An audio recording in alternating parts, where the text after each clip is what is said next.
we have that right. So we ain't giving up no mountain. We ain't giving up no tree. We ain't giving up no river that belongs to we.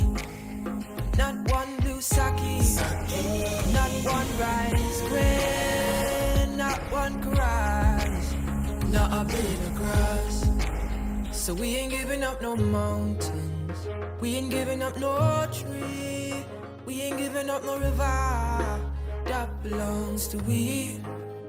Not one blue sake, not one rice grain, not one caress, not a blade of grass.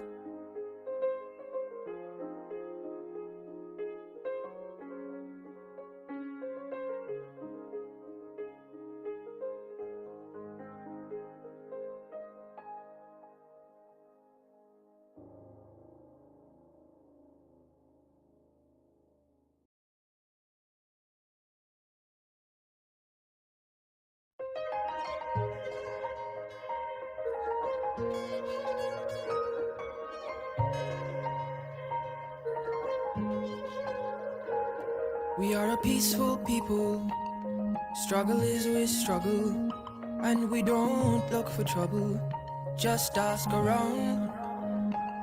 But when outside faces from foreign places talk about taking over, we ain't backing down. We ain't giving up no mountains, we ain't giving up no tree, we ain't giving up no river that belongs to we. Not one blue sake, not one rice grain, not one caress, not a blade of grass. This land is all I know, we gonna make it somehow. We will bend like a bow and never break. Our fathers came here, and they lived and died here, and we ain't moving nowhere, make no mistake.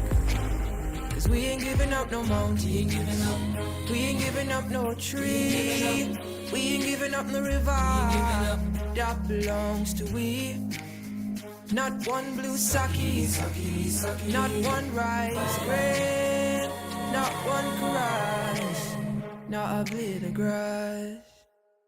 We love the open country of the Rupununi and the Essequibo, take time on it.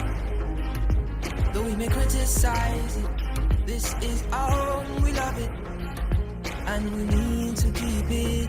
We have that right. So we ain't giving up no mountain, we ain't giving up no tree, we ain't giving up no river that belongs to we. Not one blue sake, not one rice grain, not one caress, not a blade of grass. So we ain't giving up no mountains, we ain't giving up no tree, we ain't giving up no river that belongs to we.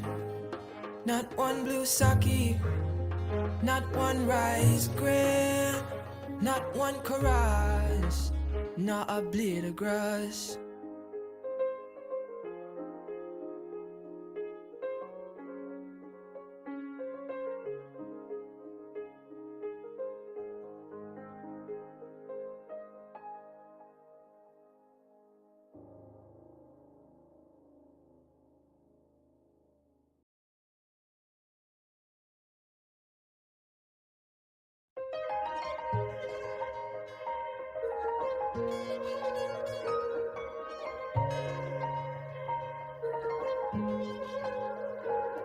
We are a peaceful people, struggle is we struggle, and we don't look for trouble, just ask around. But when outside faces from foreign places talk about taking over, we ain't backing down. We ain't giving up no mountains, we ain't giving up no tree, we ain't giving up no river that belongs to we. Not one blue sake, not one rice grain, not one caress, not a blade of grass. This land is all I know. We gonna make it somehow.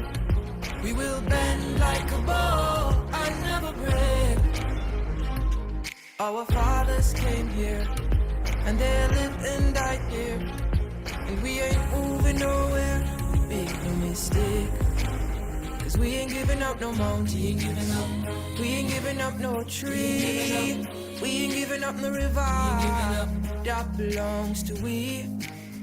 Not one blue sake, not one rice grain, not one rice, not a blade of grass. We love the open country of the Rupununi and the Essequibo, the time on night. Though we may criticize it, this is our home, we love it, and we need to keep it. We have that right. So we ain't giving up no mountain. We ain't giving up no tree. We ain't giving up no river that belongs to we. Not one blue sake, not one rice grain, not one rice, not a blade of grass. So we ain't giving up no mountains. We ain't giving up no tree. We ain't giving up no river that belongs to we. Not one blue sake, not one rice grain, not one rice, not a blade of grass.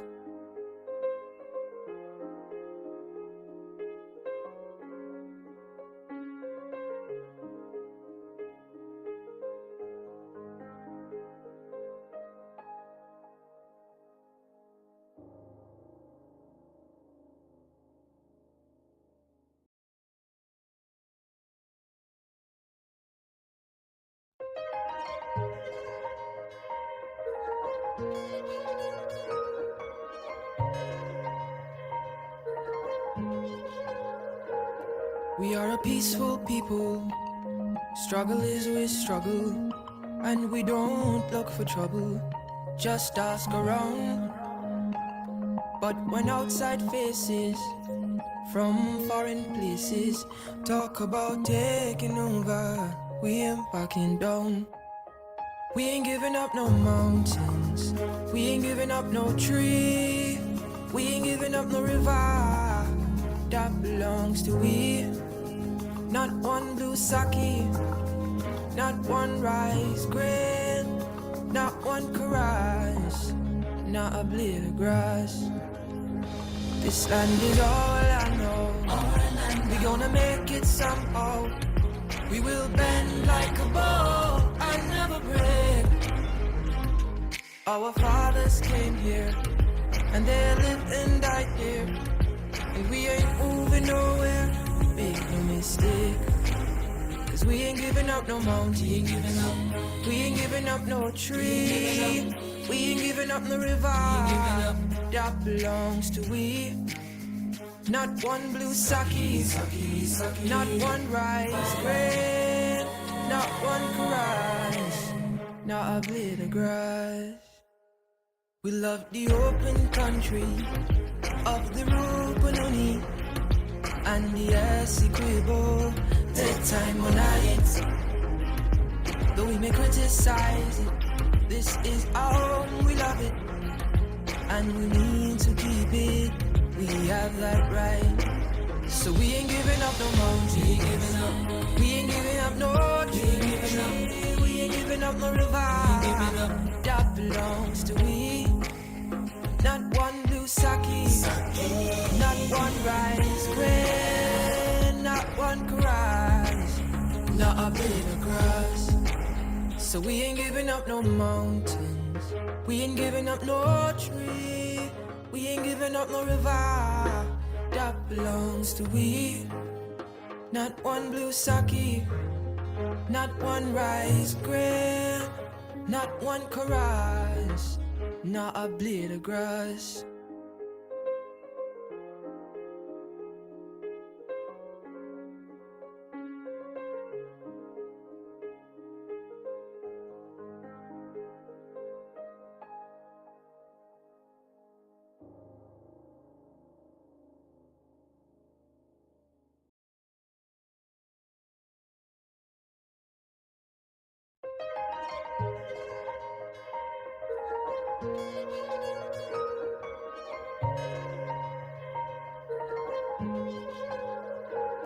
We are a peaceful people.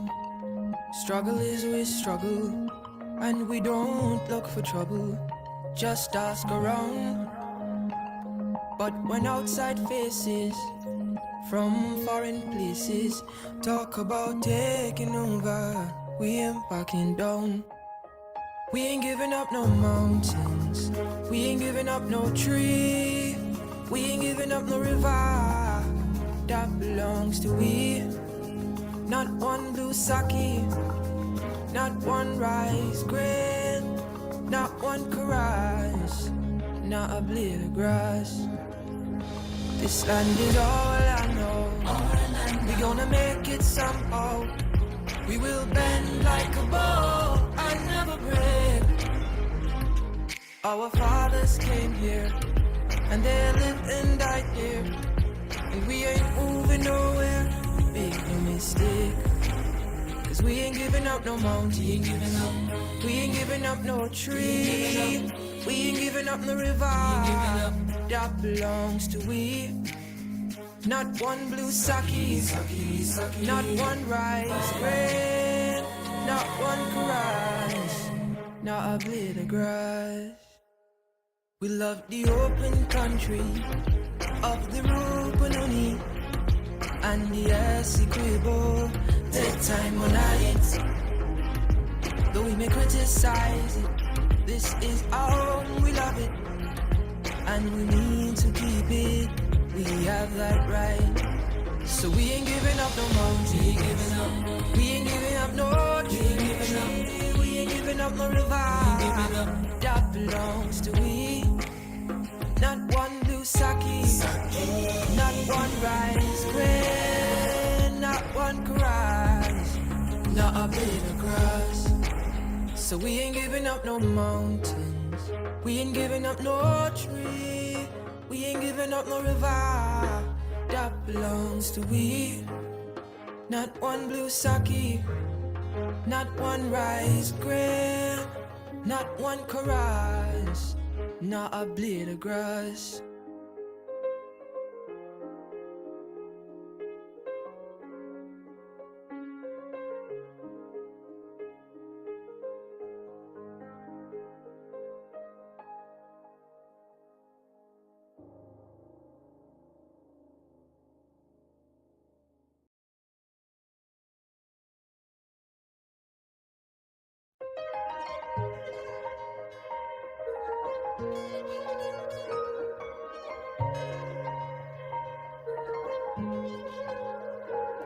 We are a peaceful people. Struggle is with struggle, and we don't look for trouble. Just ask around. But when outside faces from foreign places talk about taking over, we ain't backing down. We ain't giving up no mountains, we ain't giving up no tree, we ain't giving up no river that belongs to we. Not one blue sake, not one rice grain, not one karage, not a blade of grass. This land is all I know. We gonna make it somehow.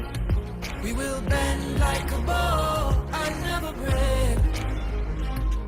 Our fathers came here and they lived and died here, and we ain't moving nowhere. Make no mistake, 'cause we ain't giving up no mountain, we ain't giving up no tree, we ain't giving up no river that belongs to we. Not one blue sake, not one rice grain, not one karage, not a blade of grass. We love the open country of the Rupununi and the Essequibo, take time on it. Though we may criticize it, this is our home, we love it, and we need to keep it. We have that right. So we ain't giving up no mountain, we ain't giving up no tree, we ain't giving up no river that belongs to we. Not one blue sake, not one rice grain, not one can rise, not a blade of grass. So we ain't giving up no mountains, we ain't giving up no tree, we ain't giving up no river that belongs to we. Not one blue sake, not one rice grain, not one chorus, not a blade of grass.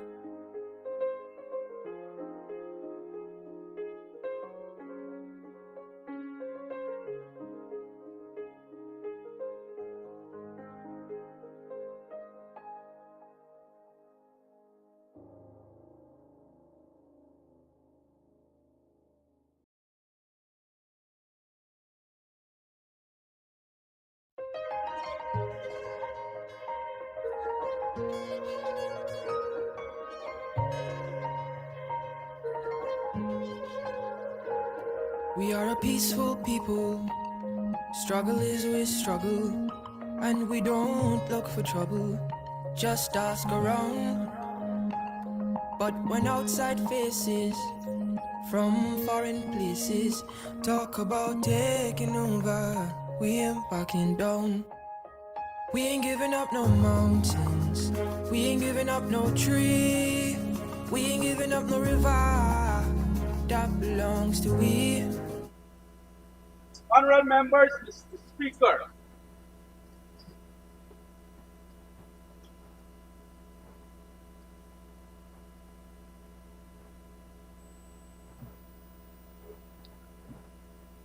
Thank you, honorable members. Please be seated.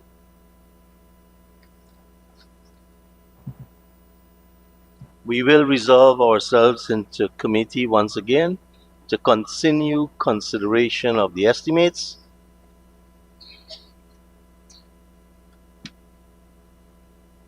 Honorable members, I think they are in place. The officials from Region 5 joining Honorable Minister. And let us turn to pages 378 and 79.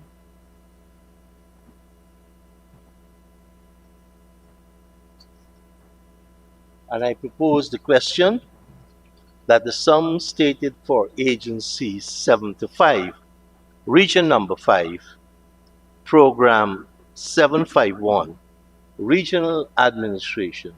And I propose the question that the sum stated herein for the current expenditure stands part of the estimates. The Honorable Member, Vince Roy Jordan. Thank you, Mr. Chair. Mr. Chair, could the Honorable Minister say to the House, what are the 3 new positions on the 6111 administrative?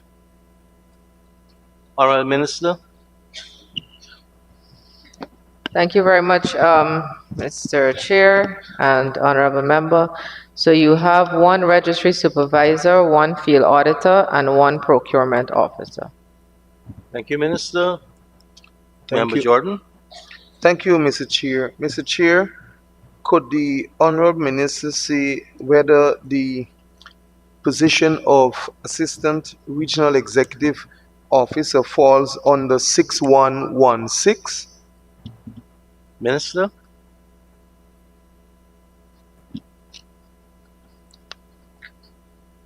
Yes, Mr. Chair, it does. Member Jordan. Thank you, Mr. Chair. Mr. Chair, could the Honorable Minister say to this House what were the method or methods that were used to employ the Assistant Regional Executive Officer, the salaries and benefits of that officer, and the required qualification and experience that are needed for that position? Honorable Minister. Mr. Chair, it's a contracted employee, so that was by contract. And it is the designation is Assistant Regional Executive Officer of a salary of $208,289. I don't have the qualifications here with me. Thank you, Minister. Member Jordan. Thank you, Mr. Chair. Mr. Chair, according to page 635, where we have the list of approved positions for agencies, and in particular this program, could the Honorable Minister say what is the role and functions of the Chief Executive Officer? Honorable Minister. The Chief Executive Officer, please, Mr. Chair, doesn't exist here. Mr. Chair, if the Honorable Minister would turn with me to page 635. Yes, 635.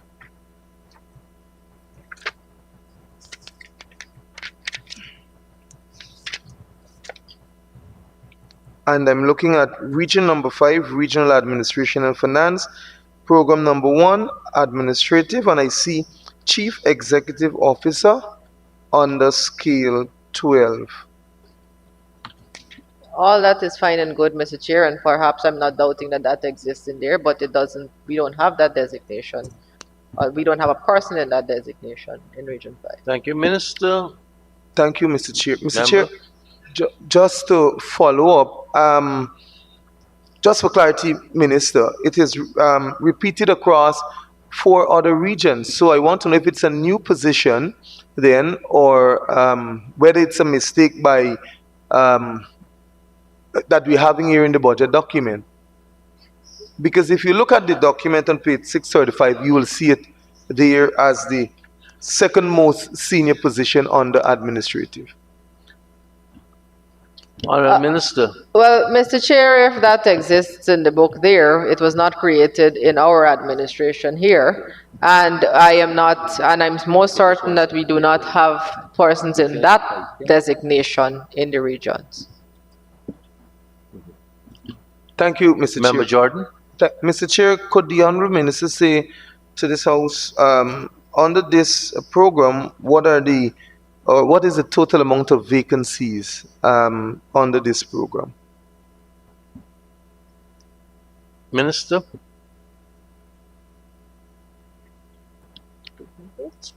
Vacancies?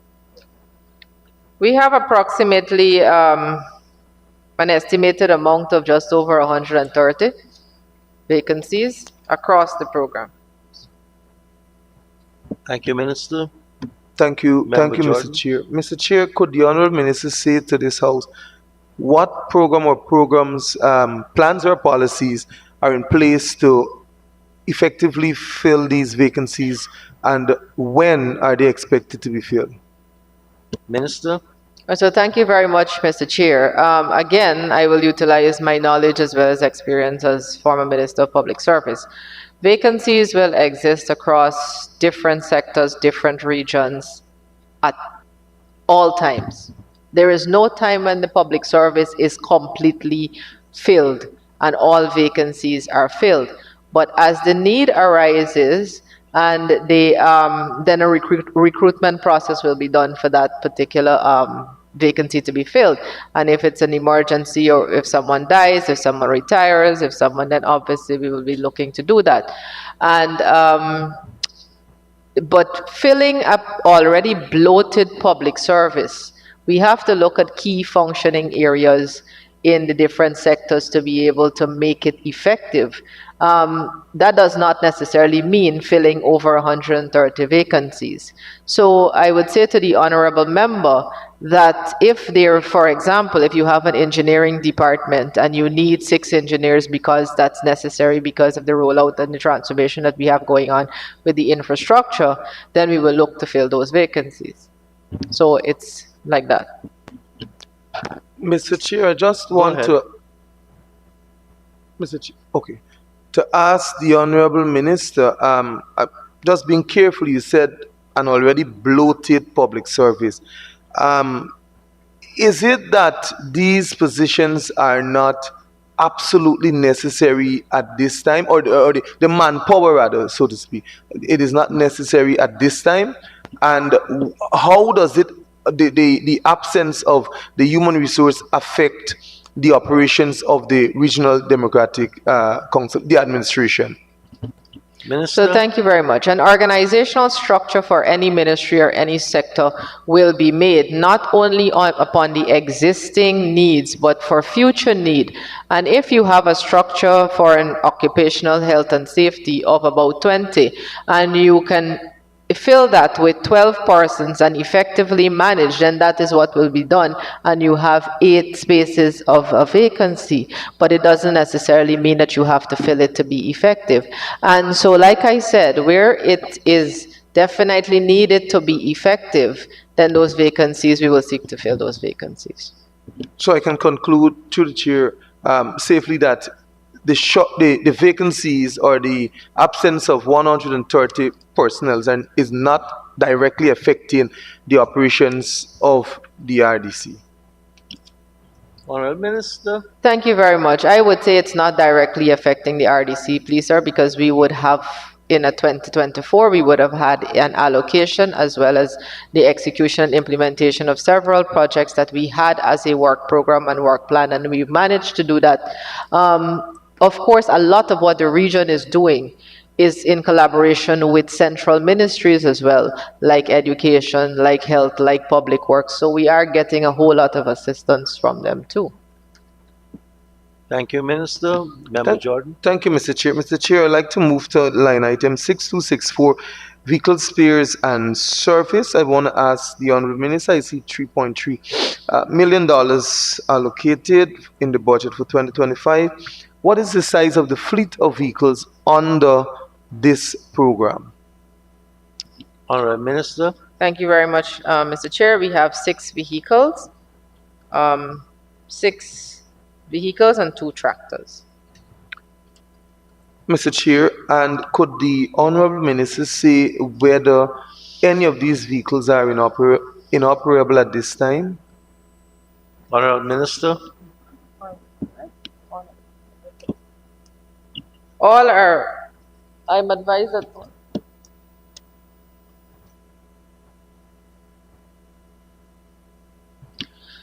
we have 2 in the workshop and 4 are working. Thank you. Member Jordan. Mr. Chair, could the Honorable Minister say the 2 in the workshop, are they 4x4 pickups? We have 1 SUV and a 4x4 pickup. Thank you, Mr. Chair. Mr. Chair, I move to 6242. I see $19 million allocated. Could the Honorable Minister say which building or buildings will be maintained out of that sum? Minister. Thank you very much, Mr. Chair. So we have the RDC main building, the RDC boardroom, RDC main office, the RDC sub-region office, that's 3 living quarters, building B2, building B104, building B331, and building B168. Member Jordan. Honorable members, I now put a question that the sum stated for program 751 current expenditure stands part of the estimates. Those in favor say aye. Those against say no. Ayes have it. Sum stated now stands part of the estimates. Honorable members, turn the page to 380 and 81. And I propose the question that the sum stated for program 752 current expenditure stands part of the estimates. Member Jordan. Thank you, Mr. Chair. Mr. Chair, could the Honorable Minister be kind enough to lay over 6251, 6252, 6253, and 6255? Honorable Minister. Mr. Chair, I will not lay over these, but I do have the breakdown for them. And so 6251, we have the maintenance of the farm to market roads in Novar, Abari, Wash Close, Jacoba, Cotton Tree, Zizite, Good Faith, Recess, number 5, Kingley, number 2, and number 9. And the maintenance of 6252, that's bridges, maintenance of bridges in number 28, Tempe, Belladrum, Bible, and Rosignol. Then you have 6253, maintenance of drainage works will be done manual cleaning and maintenance of 158 km of canals within all 10 NDC areas. Thank you, Minister. Thank Member you. Jordan. Thank you, Mr. Chair. Mr. Chair, when we look at page 350 in volume 2, under the indicators, I recognize at indicator 5 and 6 that the administration has targeted during the year 2024 85 acreage of farmlands that were affected by flooding, and the number of farmers affected by flooding 325. What is the question, sir, is that why is it that in 2025 we are not targeting any farmlands nor farmers likely to be affected by flooding, as the target stands at 0? Minister. All right, so thank you very much. That target was based on an actual event of flooding happening, and an actual figure was put towards that specific thing. Now, in 2025, we are not, we can't say but that is not happening right now. So that is why we haven't put that. But that was something that happened. Now, the other thing is that you do have a Hope-like canal structure that is going up in Region 5 and Region 6 that will alleviate a lot of the flooding too. So, Member Jordan. Mr. Chair, Mr. Chair, just want to understand from the minister this budget and its function. Is it that you are planning and proposing what you want to do during the year, or you will just wait until farmers are affected, until lands are flooded? Is it that it's a reactive operation or a proactive operation? Because an indicator and a projection should be that you want to achieve something, and so it should be at least one. Minister. Thank you. So that was actually a preventative measure that we had for the indicators last year. But what you have now is that we don't have that. But we have the National Drainage and Irrigation Office as well in Region 5, and they have been doing a lot of work in Region 5 to complement the region. Well, thank you, Mr. Chair. Mr. Chair, the indicator, or indicator 4, says acreages of new lands, or farmlands rather, made available. And this is why I asked the question in the way that I did, because in 2024, 2,000 acres probably was made available, and the minister could explain. And in 2025, there is a target to make 15,000 acres of land available. Two questions I want to ask the minister. How did you deal with the target to have it at 2,000 in 2024? Because he says it's more of a reactive approach. And where are these lands located, totaling 13,000 acres that you will now bring into beet cultivation, whatever it might be, in 2025? Minister. So thank you very much. This was a target that was developed by MMA. And so because it falls within the region number 5, we have included it in here. So, thank you, Mr. Chair. So, did MMA say where these lands are located so that we can understand?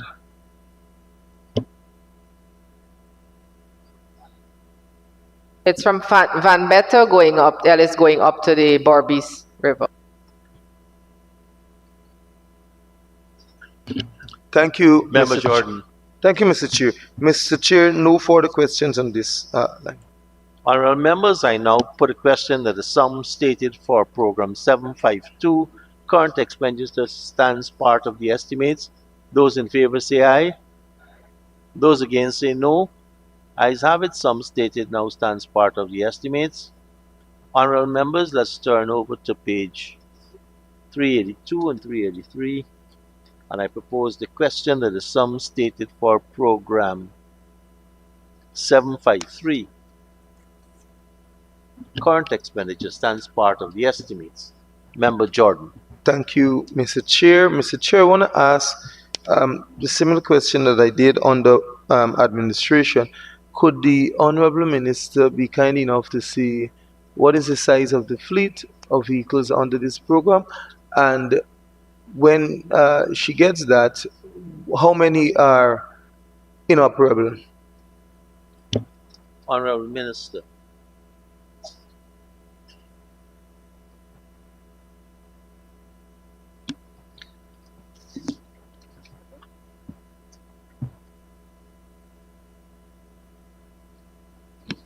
Thank you very much. So we have 3 pickups and 1 skid steer and 1 trailer. But there is 1 vehicle that is in the workshop. Honorable Member Jordan. Thank you, Mr. Chair. Mr. Chair, Minister, so at the present time, so far, across programs, we have 3 vehicles in the workshop. No, across programs. Yes. Right. That's the programs that you have dealt with so far. Right, correct. Thanks. But let's thanks. not make it because we haven't dealt with some of the programs as yet. Okay. I'm moving along. So, Minister, at page 352, Public Works, the indicators in volume 2 again.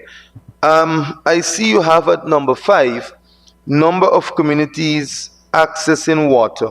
In 2024, it stood at 165, and you intend to take that according to your target in 2025 to 172. Can you say what program or programs are in place to ensure that this is achieved? Minister. So thank you very much, Mr. Chair. That would be for the new schemes that are being developed. GWI will housing development that is happening there, then you will have an increased need for the water access. Thank you, Mr. Chair. I didn't want to ask, but Minister, could you then tell me list the other communities apart from the 165 that will take you to 172? Let us just have the location of these or the names of these communities for guidance and clarity. Honorable Minister. So you have Experiment, Shieldstone, the Bath area, but you have communities in schemes, as a matter of fact, within those that will need the access, that will take the target up to. Member Jordan. So, apart from these, Minister, are there any other communities within the region that you might know of that do not have access to potable water at this time? And are they a part of your plan to take it to 172? Minister. So there are communities that have low water pressure, but it's not a complete inaccess. It's not inaccessible. Water hasn't been inaccessible to them. So, Minister, final question on this. Is there a plan to properly assess communities that that are having partial water access, so as to bring them to a point where the entire community can benefit? Because I know of a number of communities that are having water only, or access to potable water only at the point of the public road and for streets. So is the assessment one that is done only for new schemes or for those old villages that have been there for time immemorial? So GWI is doing their a general assessment across as the agency that will look after that. But with the regions, we are looking at the number of schemes that we have coming on board as the new schemes. But I have no doubt that the Guyana Water Inc. will be doing their assessment across the coast. Thank you, Minister. MP. Thank you, Mr. Chair. No further questions on this. Honorable members, I know. Thank you. Honorable Member, Mr. Jones. Thank you, Mr. Chair. Mr. Chairman, line item 6251, maintenance of roads. We note that there is a small increase from 80 now to 84. Could the Honorable Minister indicate if this caters for the maintenance of the Belladrum Beach Road? Minister. This caters for the number 7 Access Road, the Bath, Mycone, Hopetown, the Hoop, Dundee, Nova, Ithaca, Bushlot, Rosignol, Zizite, Bath Settlement, Woodley Park, the Edward, and Cotton Tree. Sectional repairs. Thank you, Minister. Ministry of Public Works, I understand, Central Ministry will be looking at the beach road. Thank you, Minister. Honorable members, I now put a question that the sum stated for Program 753 current expenditure stands part of the estimates. Those in favor say aye. Those against say no. Ayes have it. Sum stated now stands part of the estimates. Honorable members, let's turn to 384 and 385 and look at Program 754, and I propose a question that the sum stated for Program 754 current expenditure stands part of the estimates. Honorable Member, Mr. Jordan. Thank you, Mr. Chair. Mr. Chair, the first question I want to ask the Honorable Minister is to say to us what are the 3 new administrative positions moving from 167 in 2024 to 170 in 2025. Minister.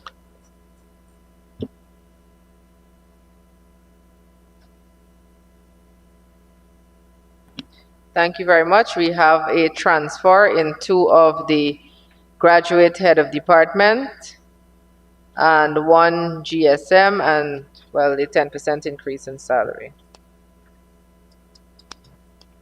This is 6111 you're looking at, yes. Thanks, Minister. Mr. Chair, I recognize under 6242 maintenance of buildings that there is a sum of $90 million to be expended during the year 2025. And I know, sir, from last year, there was a sum of $85 million. Mr. Chair, during that, or a part of that sum, the Bushlot Secondary School was slated to be maintained, rehabilitated, whichever way it was titled or detailed.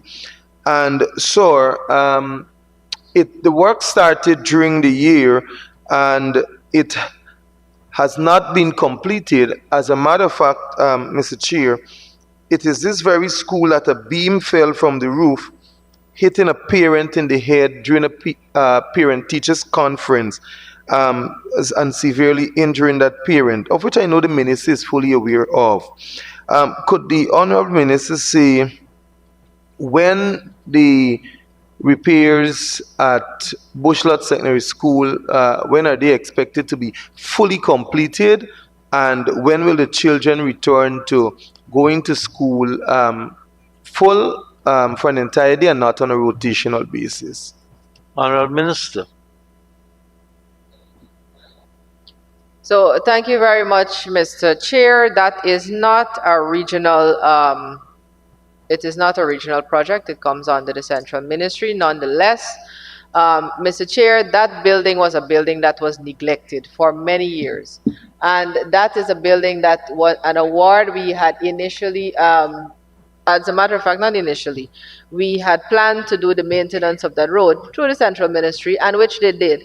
Sorry, not the road, the school, and which they did. And that has been ongoing. It will complete in March. But in addition to that, the ministry has you already sent us? There is now an award as well for a completely new wing for that Bushlot Secondary School. And it is in excess of $400 million. Thank you, Minister. Member Thank you, Mr. Chair. Mr. Chair, could the Honorable Minister say again what is the total number in the fleet of vehicles under this program and how many are inoperable? Minister?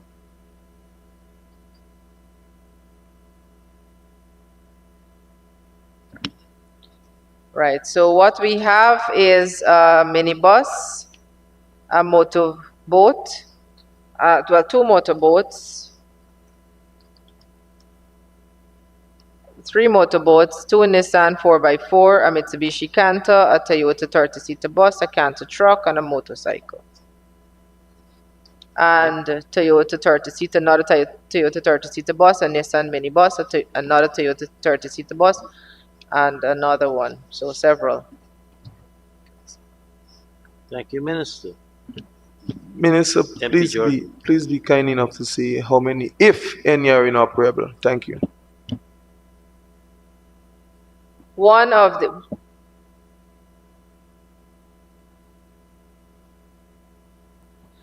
it's at one of the 32-seater buses is in the workshop at the moment. Thank you. Thank you, Mr. Chair. Mr. Chair, 6252, maintenance of bridges, $14 million. Could the Honorable Minister say which of the bridges across the education delivery area will be maintained? And whether they are concrete bridges or timber bridges, sorry. Honorable Minister. Thank you very much. It's maintenance to the bridges, so it's not newly constructed bridges, but it's repairs to the main entrance bridge at Blairmont Nursery, repairs to the main entrance bridges at Shieldstown Nursery, repairs to the back entrance bridge at number 5 Nursery, repairs to western entrance culvert bridge at Hopetown, the repairs to the entrance bridge at Bushlot Nursery. Thank you, Minister. Member Jordan. Thank you, Mr. Chair. Mr. Chair, 354, Volume 2, I want to ask the Minister to turn with me to Indicator 9, and I recognize in 2020, the Minister, the program, under this program, they achieved 20% matriculation rate, and in 2025, they expect to move to some 55%. Mr. Speaker, could the Honorable Minister say what are the programs that are in place that will increase the matriculation rate to 55%? What plans you have in place to cause that increase? Minister. Thank you. So there is a learners enhancement program that is in place, and there is a monitoring math mechanism in place. MP. And this program is across all, all schools, I presume, Minister? Yes, it is. Thank you. Mr. Chair, I want to move to Indicator 16 and 17. Percentage of schools with internet access, nursery 95% in 2024, and it is expected to move to 100% in 2025. Percentage of schools with internet access, primary 97%, it is expected to move to 100 in 2025. I just want from the Minister, which are those schools that fall within the nursery, the 5%, and the primary, that 3%. Just to list those schools. Minister.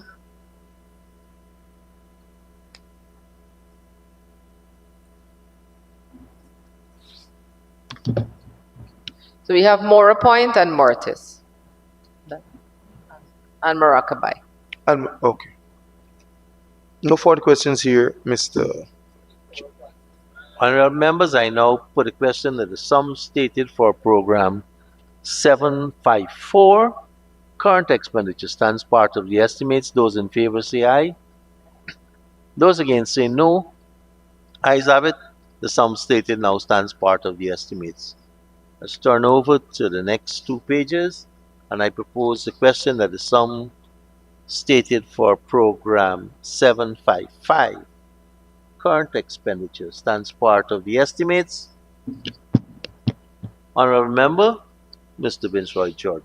Thank you, Mr. Chair. Mr. Chair, 6111 administrative and 61. Oh, let me take 611. Just could the minister kindly say what is the designation of that officer? Honorable Minister. Thank you, Mr. Chair. It is for one optometrist. And Member Jordan. thank you, Mr. Chair. 6112 senior technical. Could the minister say what are the 4 new positions that are catered for here in 2025, moving it from 5 in 2024 to 9 in 2025? Minister. It is 1 staff nurse and 3 medics. Member. Thank you, Mr. Chair. Mr. Chair, could the honorable minister say whether the position of an assistant hospital administrator is within the line 6116 contracted employees? Minister. Yes, it is, Mr. Chair. Mr. Chair, I want to ask of the minister, what are the benefits of this position, salaries and benefits? What is the qualification needed, and what method was used to employ this person in the position, whether it was just a selection because it is based on a contract? Minister. I don't have the qualifications here with me, but I do have the 323,962 is what I have currently as a salary. Minister, to the chair, could you say whether this position was ever advertised by the regional administration, and how we arrived at the filling of the vacancy by contract? Minister. Mr. Chair, it's a contracted employee and not necessarily having to go through the advertisement period for that. Through the pensionable, there are several rules, but through the contracted, not necessarily. And the person was employed based on a need at that moment for an assistant hospital administrator. Mr. Chair, the Honorable Jafrali knows why I'm asking the question. Mr. Chair, this is an established public service position, and it is the second established public service position in the regional administration that has been filled by some means of a contract. When, sir, the minister cannot fully say whether it has been advertised, I would like to know when it was advertised and what led to the necessity of moving to a contract, and what are the qualifications of the person that is holding the position currently? Minister. Mr. Chair, the public service rules is clear. You can employ either by pensionable under the pension, or you can be employed on a contract. So listen, Mr. Mahipal, before you answer. So you can be employed by either method. If it is that you're employing by contract, you can go through a very regular and normal process of a recruitment process of a proper interview, and once you satisfy the requirements, you can fill that vacancy. And that is so, please, Mr. Speaker. That has been done by the Mr. Chair, could the Honorable Minister say to us what, because you know of the position, what are the necessary qualifications needed, and because someone is already in the position, what are the qualifications of that person in the position? Well, I am advised, and I tend to agree with my honorable colleague, you have to be fit and proper. But more than that, this young lady who is in this position, okay, hold on, the person who is in this position, you asked and you assumed that I knew, has been a public servant before in the Ministry of Public Service as a training officer is a trained and certified teacher as well, and possess qualifications that can be that an administrator can have. MP Jordan? Thank you, Mr. Chair.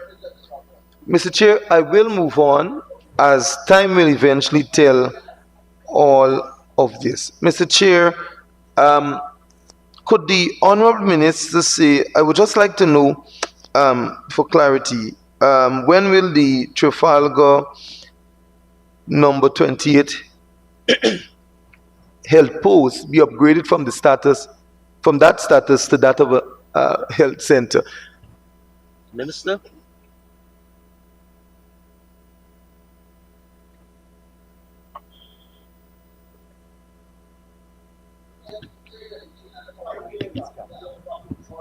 Well, under the current line item, please, sir, we look at rehabilitation and repairs to the infrastructure. So I don't believe it is a question for this line item. Maybe a question for capital, perhaps, but not this line item. Member Jordan? Mr. Chair, I recognize at 6221 drugs and medical supplies, we've increased from 430 million to $455 million in 2025. Could the Honorable Minister say to this House what method is in place to ensure that as these monies are spent, that we don't have a shortage of basic medical supplies and stuff that the medical practitioners have to use, to be exact, such as gloves. Quite recently, nurses at the Fort Wellington and Myconi Hospital had a shortage of drugs, and I know the minister will say it is not true, but like last year when we came here and one unit was not functioning and the minister said it was, and then when we went back it was not. Could the Honorable Minister see what systems are in place to ensure that it doesn't reoccur? I think there was a scenario where you said it was not working. I said it was, and it actually was working.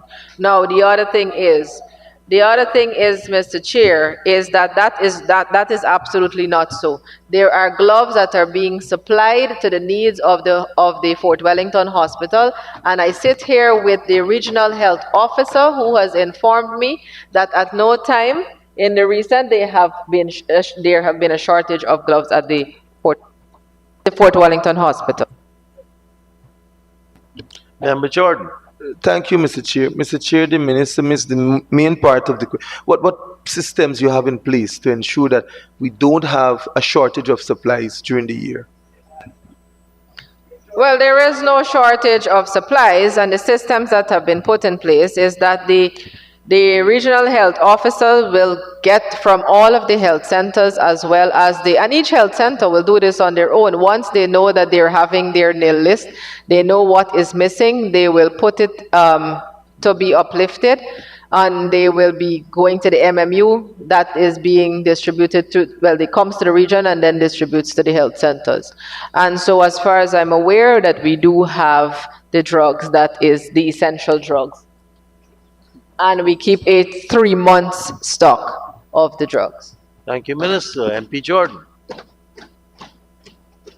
Thank you, Mr. Chair. Mr. Chair, again at 6211, I'd just like to ask of the Honorable Minister, is there rather any amount of expired drugs that were disposed of during the year and 2024, and how much? Just repeat the head again. You said 6221, sorry. Okay. Yes. It's drugs and medical supplies. Well, okay, go ahead. Mr. Chair, this particular line item is for the purchase and distribution of drugs. It's not for disposal of drugs in 2024. That is what the honorable member is asking. How much drugs was disposed of last year? Honorable Member, Mr. Jordan? Mr. Chair, Could the honorable minister say at 6282 equipment maintenance, I see $9,500,000. What are the equipment that are expected to be maintained under this line? Honorable Minister. Thank you very much. We will have the air condition unit, desktop computers, Canon printer, HP printer, risograph, refrigerator, portable suction, ECG, ultrasound machine, X-ray machine, infant warmer, defibrillator, sterilizer, microscope, digital rotator, digital scale, dental chair, portable dental X-ray unit, dental sensor image system, AC unit, blood bank refrigerator, biochemistry analyzer, automatic water still, dent scaler, centrifuge, hematology analyzer, water bath, patient monitor, blood gas analyzer, treadmill, stationary bike, Doppler, ergometer bicycle, portable ultrasound machine, ultrasound scaler, freezer, refrigerator, industrial gas stove, autoclave, infant scale, adult scale, immunology analyzer, ICROMA,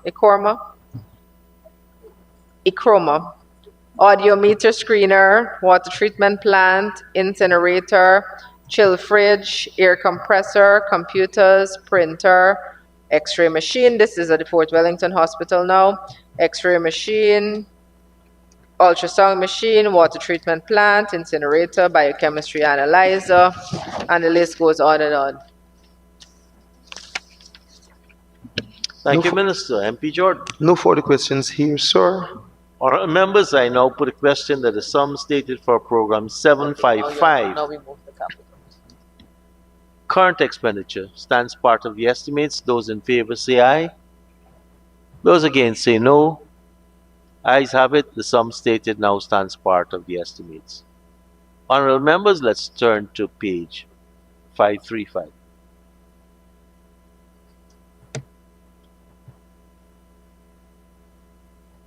And I propose a question that the sum stated for program 751, capital expenditure, stands part of the estimates. Those in favor say aye.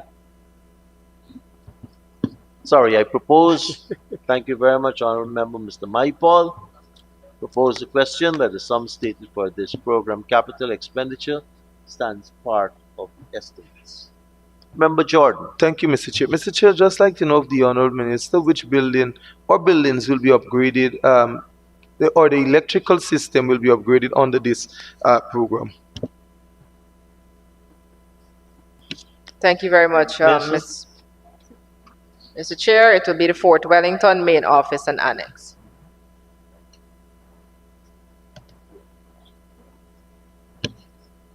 Thank you.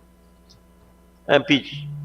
Honorable members, I now put a question that the sum stated for program 751 capital expenses stands part of the estimates. Those in favor say aye. Those against say no. Ayes have it. The sum stated now stands part of the estimates. Program 752, I propose a question that the sum stated for capital expenditure under this head stands part of the estimates. MP Jordan. I put the question that the sum stated for program 752 capital expenditure stands part of the estimates. Those in favor say aye. Those against say no. Ayes have it. Sum stated now stands part of the estimates. Program 753 capital, I propose the question that the sum stated herein stands part of the estimates. Honorable members, I put a question that the sum stated for program 753 capital stands part of the estimates. Honorable, those in favor say aye. Those against say no. Ayes have it. Sum stated now stands part of the estimates. Program 754 capital, I propose the question that the sum stated herein stands part of the estimates. MP Jordan. Thank you, Mr. Chair. Mr. Chair, 1203600 buildings education.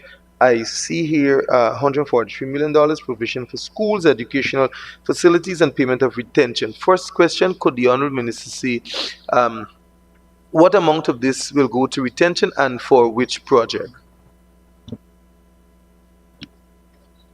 Thank you very much, Mr. Chair. So we have for the construction of the Augsburg Primary School, to effect the 10% retention payment, $3,093,000. The construction of building at Hopetown Practical Industrial Center, $1.4 million, and the Resource Center building at Fort Wellington, $2,847,000. Thank you, Minister. MP Jordan. Thank you, Mr. Chair. Mr. Chair, could the Honorable Minister say what percentage of the works are completed thus far at the Augsburg Primary School and when it is expected to be fully completed?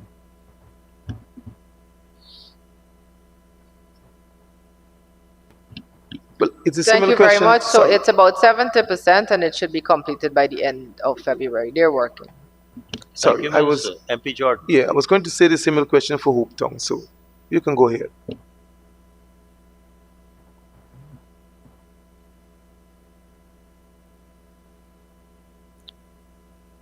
Right. So it's about 75% completion and will be completed around mid-March. MP Jordan. Thank you, Mr. Chair. Mr. Chair, I want to ask of the Minister, is there any provision for new schools in this amount? MP. Minister.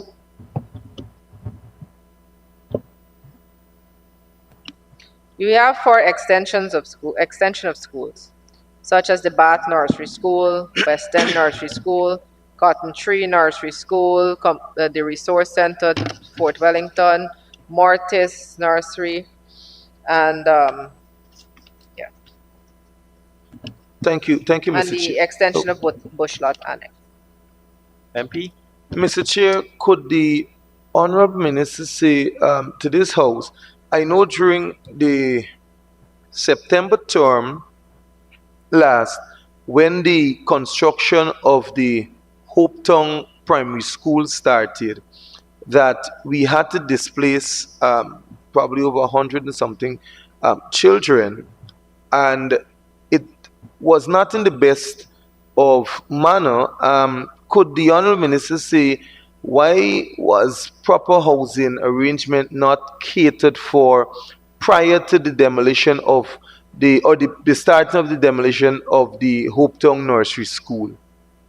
Minister. Thank you very much. And I wouldn't say that they were displaced, so to speak, because parents were engaged. They were asked about their opinions of and their suggestions and recommendations for where to go, and the children were placed in the empty spaces that we had in the primary school, MP which is right next door. Minister, could you, to the chair, could you, well, it appears as though you might not be aware of the location that the children were placed at. So, could you say whether that location is conducive enough for the children and whether it has the adequate spacing and all that comes with it as requirement for classrooms, sanitary blocks and what's not for the children as where they're properly housed? Minister. The spacing is adequate and there is a sanitary block and it's just a fence that separates where they were from where they are. I understand that because I know the location very well, but when you look at the building that the children were placed in, it is, to my knowledge, a very small building, and let's be fair, it's not conducive. They are cramped from my understanding and from what I see. But is it that you're saying that it is that is sufficient? So what we do and what we do well is consult with people. And so in this particular instance, the parents were consulted in relation to the school. The parents actually were okay with the children going to the spaces in which they are now. And that we ensured that we conducted that consultation so that it wasn't an imposition. Thank you, Minister. MP Jordan.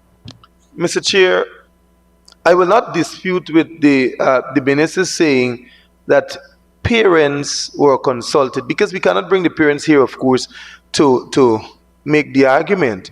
But the point and the question I want to get home to the minister, apart from the parents agreeing, we have standing regulations as to spacing and seating and all that comes with how the children should be per class by classrooms.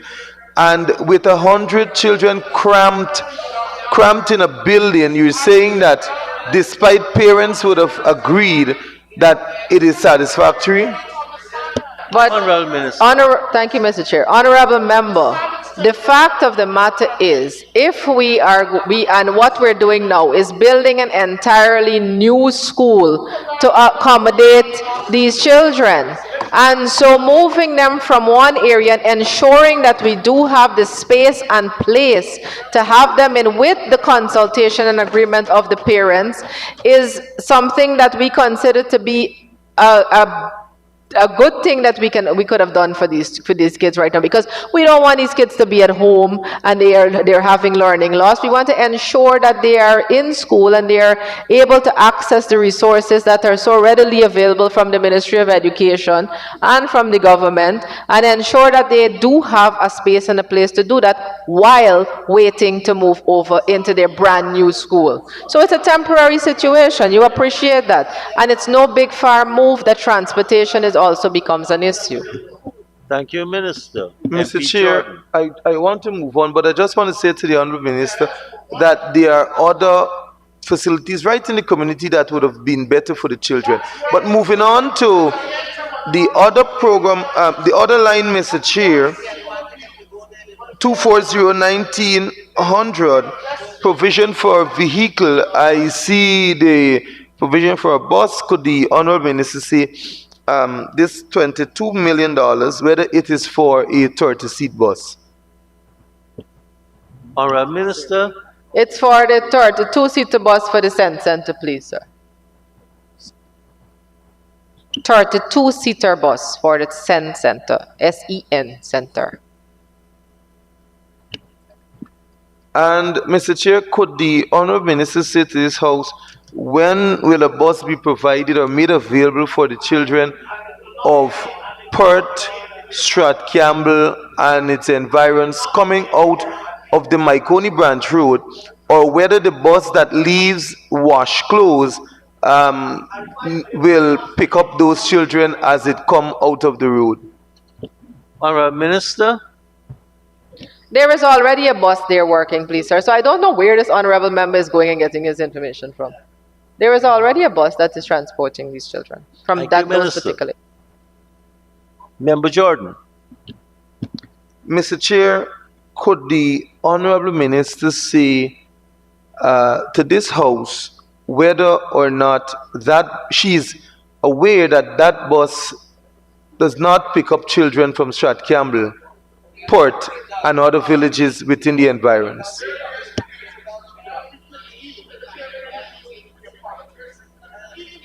Honorable Minister. So, Mr. Speaker, it would appear that, and I would want to say, that this bus that we have operating, and my honorable colleague is right, it's not called the Airfund A, it's not called the Barra J, it's not called the AK.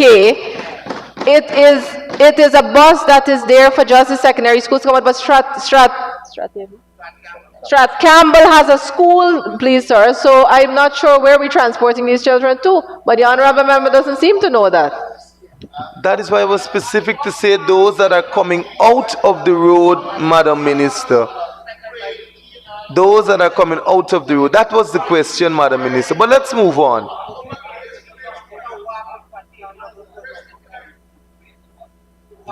You can put, Mr. Chair, and move to the next item. Honorable members, I now put a question that the sum stated for program 754 capital expenses stand part of the estimates. Those in favor say aye. Those against say no. Ayes have it, sum stated now stands part of the estimates. Honorable members, let us go to program 755 capital. And I propose the question that the sum stated herein stands part of the estimates. Honorable member Jordan. Mr. Chair, I just have one question here. I would like to know for the ambulance that will be purchased, which hospital will it be servicing? It will be servicing the Fort Wellington Hospital for now. For now. Honorable members, I now put a question that the sum stated for program 755 capital expenditure, that the sum stated herein stands part of the estimates. Those in favor say aye. Those against say no. Ayes have it, sum stated now stands part of the estimates. Really want to thank the Honorable Minister and her staff for taking us through that head, and the Honorable Member Mr. Jordan for efficiently utilizing the time of 1 hour to cover every single head under this agency. And Mr. Mahipal takes credit for teaching him well.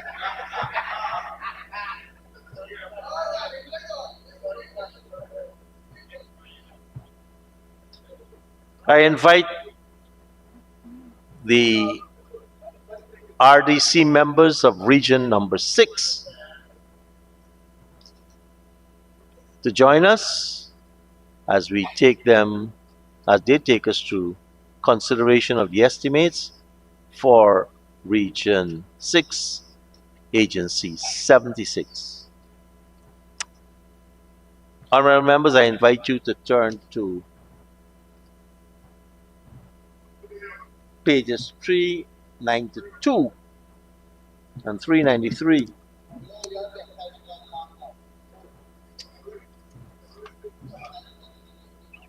And I propose the question that the sum stated for agency 76, program 761 current, stands part of the estimates. The Honorable Member Jai Prashad. Thank you very much, Chair. Can the Honorable Minister indicate to us line item 6114, clerical and other office support? We see here a reduction of 8% allocated, but increase in finance. Can the Honorable Minister indicate? Thank you very much. Minister. Thank you, Mr. Chair. It's a promotion, a move from 6114 to 6113. Thank you. Okay. Through the chair, 6116, contracted employees. Go ahead, Increase of Honorable 12 Member. individuals. Can the Honorable Minister indicate if... Can the Honorable Minister indicate the designation and emoluments? Thank you very much, Mr. Chair. We have 6 accounts clerks, 5 typist clerks, and 3 clerk 2 general. Thank Honorable you. Member, go ahead. Thank you very much. Thank you very much, Comrade Chair. 6242, maintenance of buildings, total of 23 million. Can the Honorable Minister indicate the percentage of buildings, maintenance of buildings that were completed in 2024 and projection for 2025? Honorable Minister. Mr. Chair, I will give for 2025, since this allocation covers what is to be done in 2025. I didn't hear you properly. I'm going to give for what is for 2025, since the allocation covers for what is for 2025, Yes, sir. please. It is the repairs to the State House and Admin Block A and personal building, Amerindian Hostel in Stanley Town as well. Thank you very much. Honorable Member? 6255, Mr. Chair. Maintenance of other infrastructure. There is a decline of almost 2 million there. Can the Honorable Minister indicate why there is a decline? Well, Honorable Minister. sorry, please, sir. It is based upon the need of, if a fence got to be built or when the need arises. Okay, thank you very much. Honorable Member, please. Thank you very Go much, Mr. Chair. 6294, order. 11.3 million there. Can the Honorable Minister indicate what covers under order? Honorable Minister. Well, this caters for the stipend for tender board members, 4 tender board members, the chairman, evaluators, and it also caters for awareness planning in response to natural disaster, tourism awareness in the region. Thank you very much, Honorable Minister. Through the Chair, 6111, administrative, increase of 3 employees. Can the Honorable Minister give the designation and emoluments for these 3 administrative employees? Minister? Thank you very much. So we have a senior registry supervisor and 2 accountants. Thank you very much. No other question. Mr. Chair. Honorable Member, Mr. Jones. Thank you. Line item 6321, subsidies to local organization. I see the descriptions to several homes, including the Dharamshala. But I note that there is an increase to all of these homes and bodies. Could the Honorable Minister indicate what would have occasioned the increases to all of these bodies? Honorable Minister.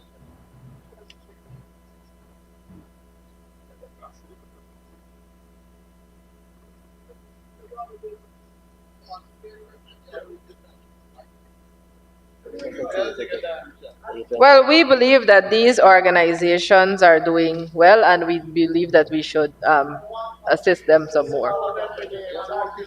And these are, yeah, it is a minimal sum.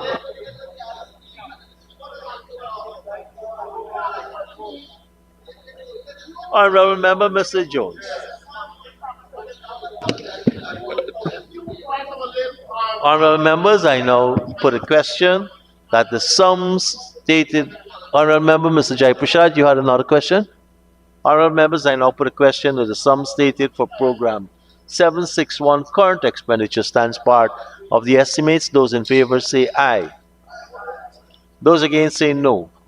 Ayes have it, sum stated now stands part of the estimates. Program 762, I propose the question that the sum stated herein, current expenditure, stands part of the estimates. Honorable Member, Mr. Jai Prashad.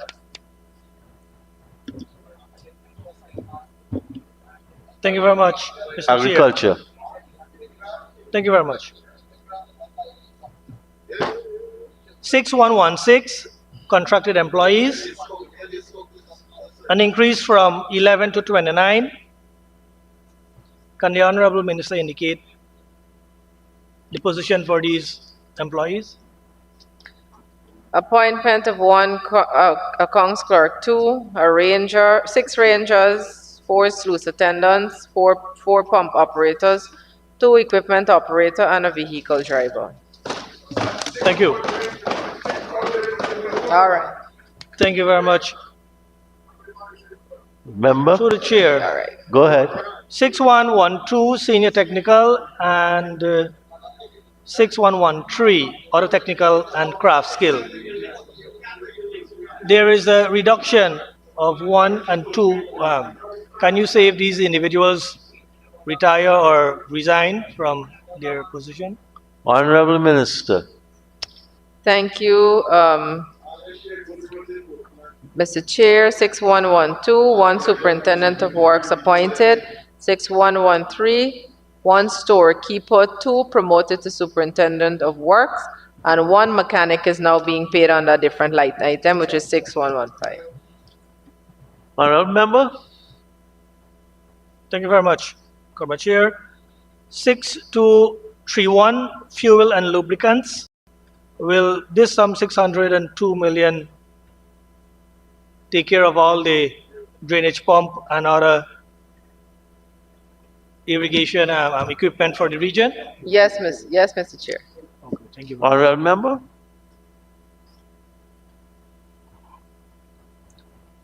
6253, Mr. Chair, maintenance of drainage and irrigation works. Can the Honorable Minister indicate if this will take the 2 Hope Light Canal in Region 6? Minister. Thank you, Mr. Chair. This is not for the Hope Light canals. This is for the maintenance of the internal drains. Member Jai Prashad. Thank you very much, Chair. Honorable members, I now put a question that the sum stated for program 762 current expenditure stands part of the estimates. Those in favor say aye. Those against say no. Ayes have it. Sum stated now stands part of the estimates. Please let us go to 396 and 7. And I propose the question that the sum stated for program 763 current expenditure stands part of the estimates. The Honorable Member, Jai Prashad. Thank you very much, Comrade Chair. 6251, maintenance of roads. Can the Honorable Minister indicate how many roads will be built in 2025 in Region 6? Honorable Minister.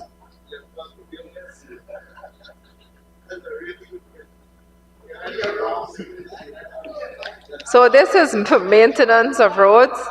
It will be correction to potholes on surface to Platanka, Makata Platanka, repairs with crusher run beach entrances, correction to potholes on surface with hot mix, Zargenblight to Belmont, correction to potholes, Maida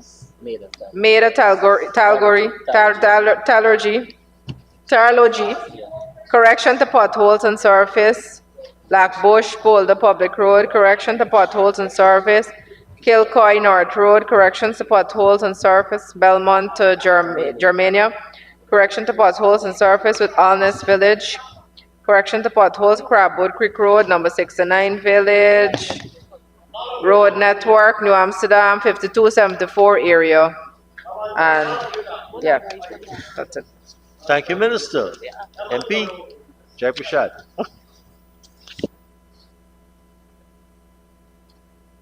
Honorable members, I now put a question that the sum stated for program 763 current expenditure stands part of the estimates. Those in favor say aye. Those against say no. Ayes have it. Sum stated now stands part of the estimates. Honorable members, let's turn over to the next 2 pages.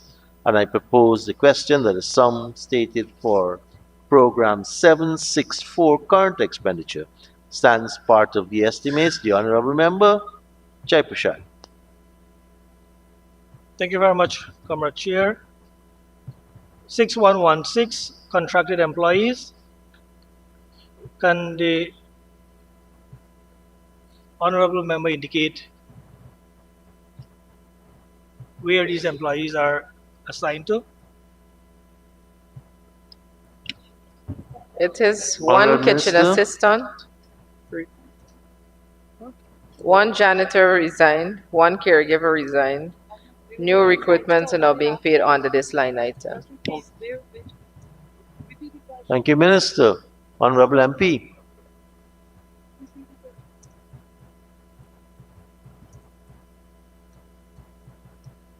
Six two four two, through the chair, maintenance of buildings, there is a sum there, 334 million. Will this take into consideration the education buildings or schools? Or both? All. Minister, Eh, Thank you very much, Mr. thank Chair. you. All education, buildings and schools. Honorable Member, 6255, maintenance of other infrastructure,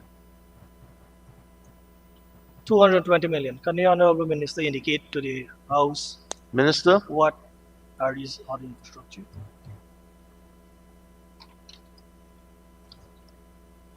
This is for the maintenance of facilities in the schools and other educational buildings. So, yes, like fences and. Honorable MP, Thank you very much, Chair.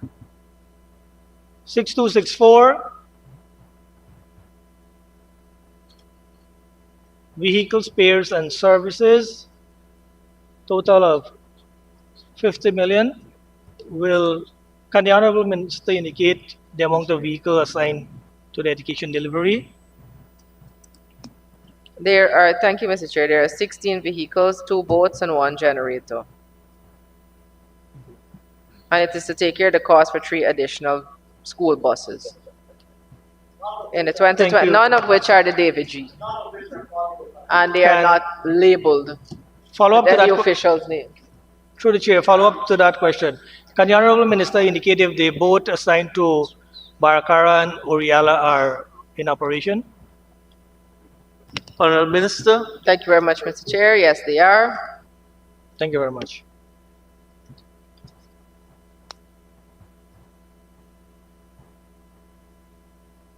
(6284) through the chair. 6284 order. Can the Honorable Minister indicate the sum allocated there? What will it be utilized for? thank you, MP. Minister, Sorry, what is the question, please, sir? 6284 order. Yes, I got that, the line item. 6284. Yes, I have the line item, the question. Yeah. What will this sum be utilized for?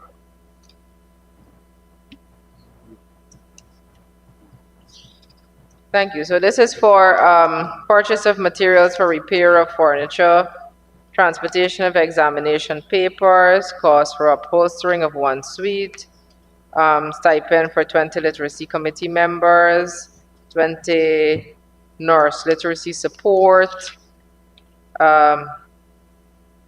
members of the boards of school and chairperson,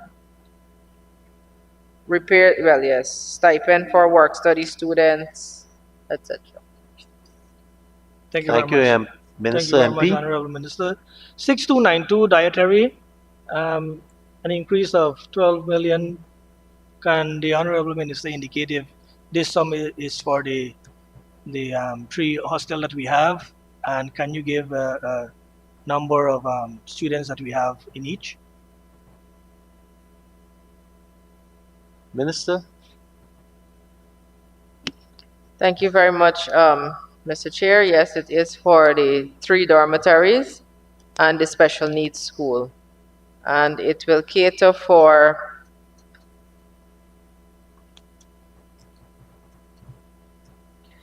you have 117 persons students that it will cater for. Thank you very much. honorable members, I now put a question that the sum stated for program 764, current expenditure, stands part of the estimates. Those in favor say aye. Those against say no. Ayes have it. Sum stated now stands part of the estimates. Honorable members, program 765, pages 400 and 401, and I propose the question that the sum stated for this program, current expenditure, stands part of the estimates. Honorable member, Mr. Thank you very much, Jai Chair. Prashad. Program 765. Line item 6115, semi-skilled operatives and on-skill. We know we're dealing with health. Can the Honorable Minister indicate the reduction from 318 to 303? Is it that these individuals resign, migrate, or retire? Minister? Thank you very much, Mr. Chair. We had a lab attendant resigned, a laundress, a ward maid retired, 2 vehicle drivers, 1 laborer died. Thank you very much. 6111, administrative, an increase of 6 employees. Can the Honorable Minister give the designation and emoluments? Minister? Thank you. It's a hospital administrator, a public relations officer, a finance manager, assistant hospital administrator, and 2 matrons. MP? Through the chair, 6242, maintenance of buildings. We know that we're having 2 new health facilities in the region. Where will this sum be allocated to? 160 million. This is for the maintenance of the existing health centers and buildings in across Region 6. Through the chair, does this include Jamsaram Hospital, Port Prawn, Blackbush, and Skeleton as well? Yes, it does.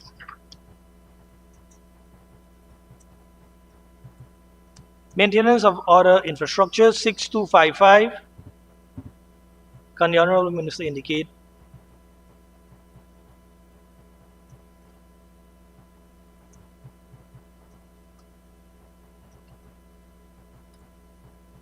Right, so this is for other repairs regarding the infrastructure, such as the fence, such as the environment, trestle, water trestle, and so on. MP? Thank you. No further questions. Honorable members, I now put a question that the sum stated for program 765 current expenditure stands part of the estimates. Those in favor say aye. Those against say no. Ayes have it. The sum stated now stands part of the estimates. Please turn to page 537.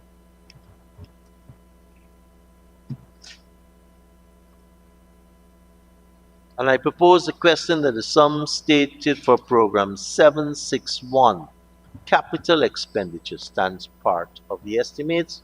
MP Jai Prashad. Thank you very much, Chair. 1208100, building administration, 68,900,000, provision for building. Can the Honorable Minister indicate which building will be taken care of?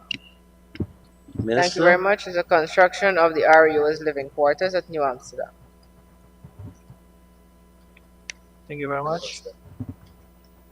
Oh, and it was also for the rehabilitation of the Amerindian Hostel in Stanley Town. Amarian Hostel in. Stanley Town. Thank you very much. No further question for that. Honorable members, I now put the question that the sum stated for program 761 capital expenditure stands part of the estimates. Those in favor say aye. Those against say no.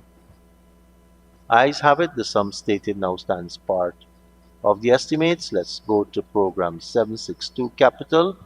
And I propose the question, the phone again.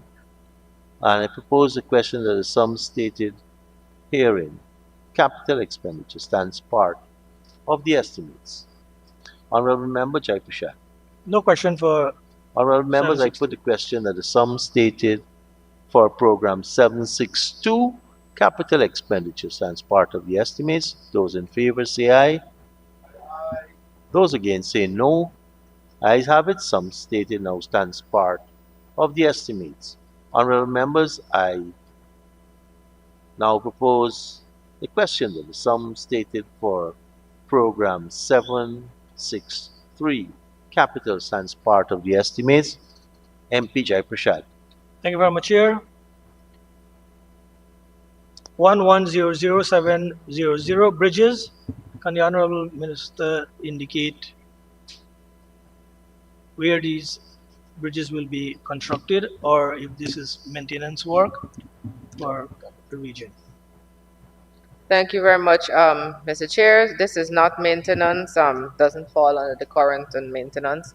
It's capital, and it's rehabilitation of the Kilcoy North Bridge Quarantine, rehabilitation of Quinton Street Bridge East Kanji, construction of RC culvert at Main and Victoria Street East Kanji, rehabilitation of the heavy-duty bridge at Venus Street Kendall, construction of heavy-duty bridge at Yakusari South, 3rd Street, Field 7, 8, Blackbush Polder, construction of Cruder Bridge, heavy-duty bridge, Rose Hall, construction of Amar Bridge, Field 8 and 9, Les Beholden, it's a heavy-duty bridge, construction of Patrick Dam to High Dam, heavy-duty bridge, construction of bridge at end of Razak Dam, West Kanji, rehabilitation of footpath bridge at Adelphi East Kanji, construction of heavy-duty bridge, Quarantine, rehabilitation of heavy-duty bridge at number 0 Middle Walk over Makundo Canal,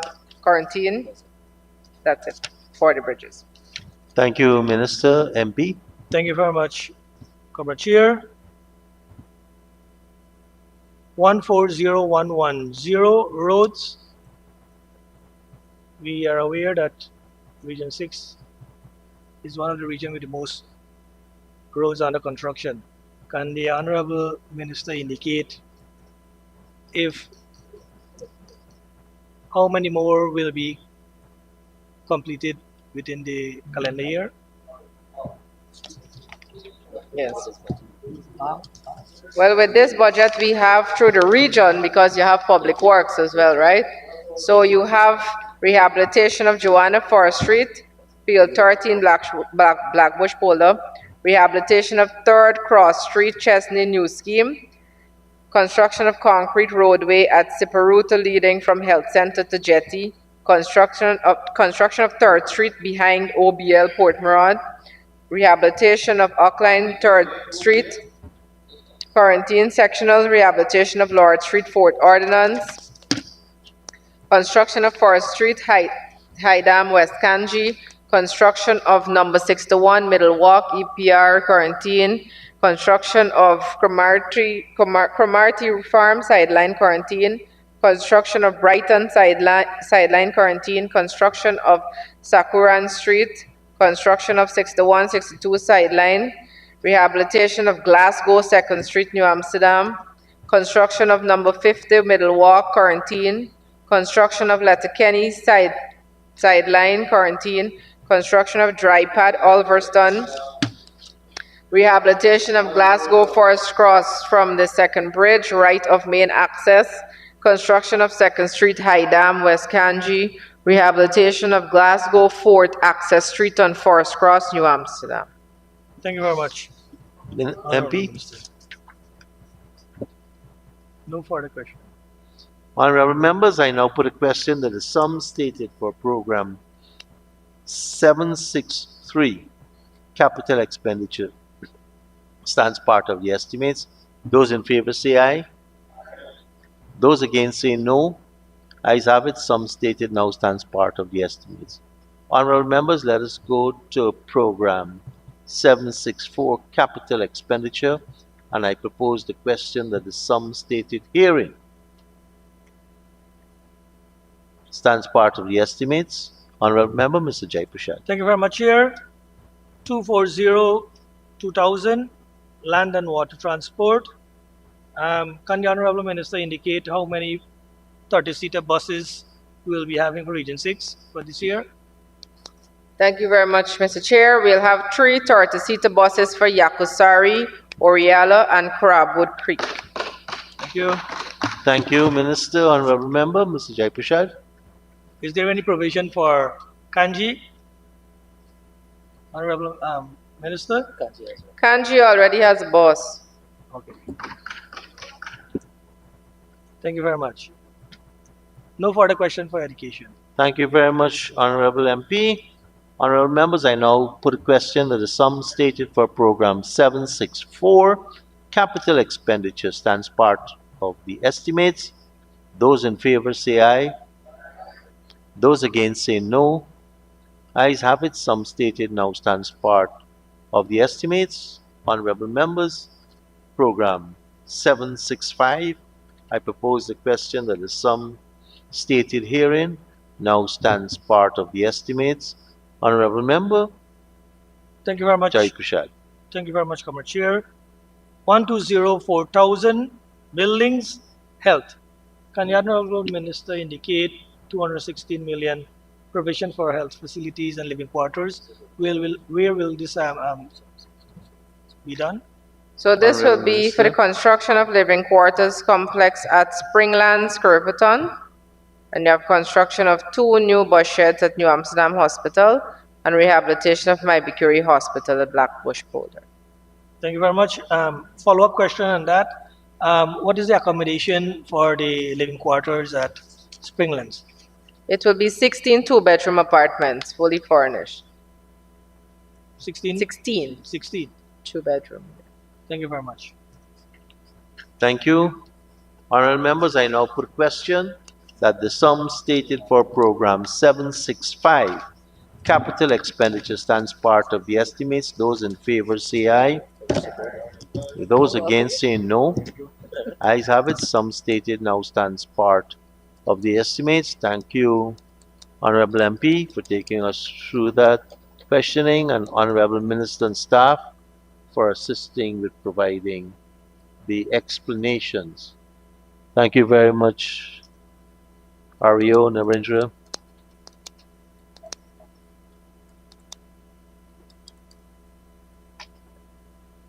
And we have 30 minutes savings on that head.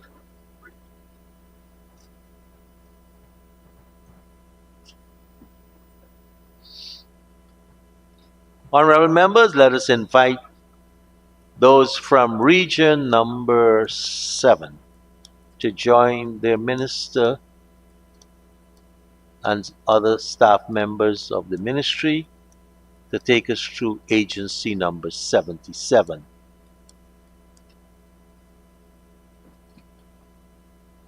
Honorable members, we are not going to be taking this break, but whoever wants to can stretch your legs, have some refreshments.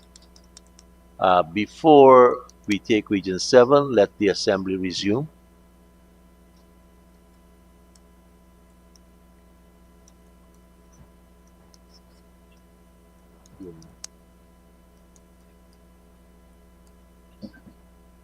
Honorable Member, Mr. Vikram Bharat, can you move the suspension of the necessary standing orders? Thank you, Mr. Speaker. Mr. Speaker, may I ask that we suspend the standing order until we complete the business for today? Thank you very much. The question is, honorable members, that standing orders be suspended for us to go beyond 8 o'clock and complete the business of today. Those in favor say aye. Those against say no. Ayes have it. We will resolve ourselves into committee. Thank you. Honorable members, I invite you to turn to pages 406 and 407.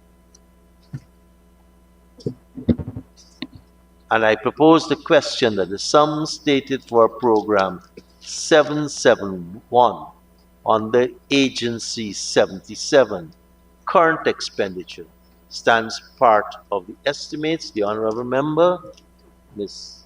Dawn Hastings Williams. Thank you, Comrade Chair.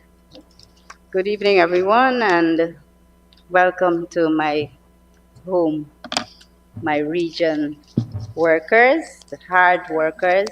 Thank you for that welcome. My first question to you Minister, I would like to take you to volume 2. Volume 2, and looking at your indicators under administration and finance. Indicators number 4. It states there, village sustainability plans. And in 2024, you had submitted and approved 5 VPS or VSP. And your target for 2025 is 10. Coming from Region 7, I know there are at least 18 Amerindian villages. So for 2024, only 5 out of the 18 submitted their village plans, and your target for this year is 10. Could the Honorable Minister say to this House what mechanisms you have in place to ensure that you achieve your target of 10 for this year? Honorable Minister. Thank you very much, Mr. Chair. I'm advised that through the Ministry of Amerindian Affairs, that the village councils are consulting to submit their village plans. Thank you, Minister.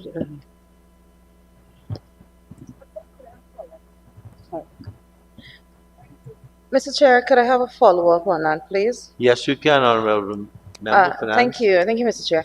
Mr. Chair, through you, sir, could the Honorable Minister advise, since on your response, you're saying it's going to come through the Ministry of Amerindian Affairs. However, I do know that the Minister of Amerindian Affairs did respond in this House last year when I questioned her, saying that she received all the plans. So also I know that the plans need to be submitted in order for monies to be dispersed to the region. So I beg the question as to how monies were dispersed without these plans being submitted, since it's only 5 being recorded here.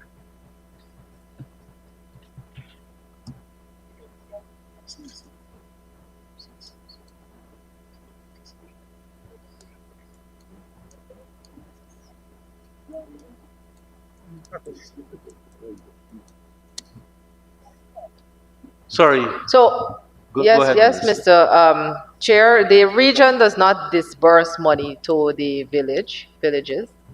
The region will work with their program heads to enhance villages and so on, and they will consult. But the village is not based on the village plan for monies to be disbursed to the village. Thank you for that response. Mr. Chair, to you, another follow-up. So the indicator that we're looking at here, and it says specifically the number of village sustainability plans submitted and approved. It's not just plans that were submitted for no reason, it's plans that were submitted and approved. So it gives the impression that every other village either did not submit plans or their plans were not approved. So we definitely could, the minister, give some clarity on why the plans are submitted for approval if it's not necessary for the disbursement of funds. So thank you Go very ahead, much, Minister. Mr. Chair. What I do know is that even if a village and they're asked to submit a plan, it is usually to guide the regions in relation to when they're submitting their budget. But still, the money is not disbursed, or monies are not disbursed to the villages for that purpose. It is to guide the region in how they will go about to enhance or carry on their various program heads to execute their programs. Okay. Could I further ask to you, sir, who approves the plan when submitted? Go ahead, Honorable Minister.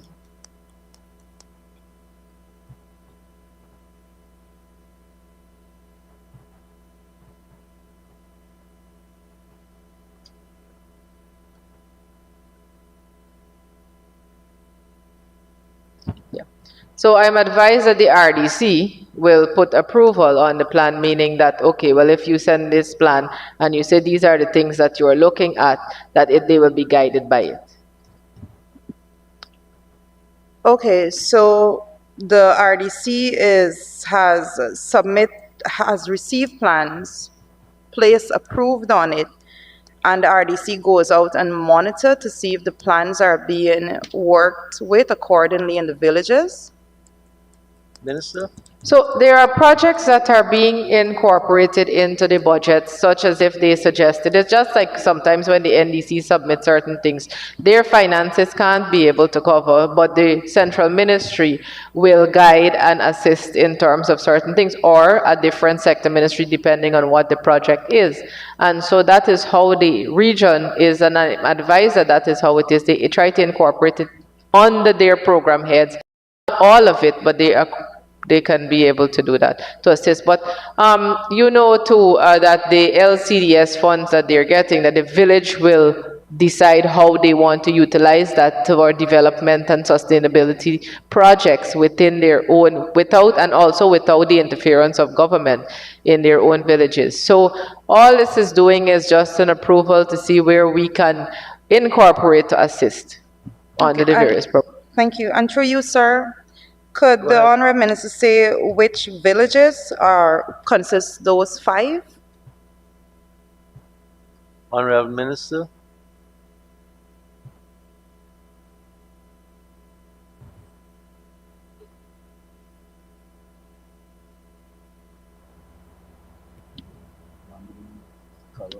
Waramadong, Karao, Chinawing, and Jawala and Philippi. Okay. Could the Honorable Minister also say if plans are submitted from the communities of Agatash and Dog Point? Minister?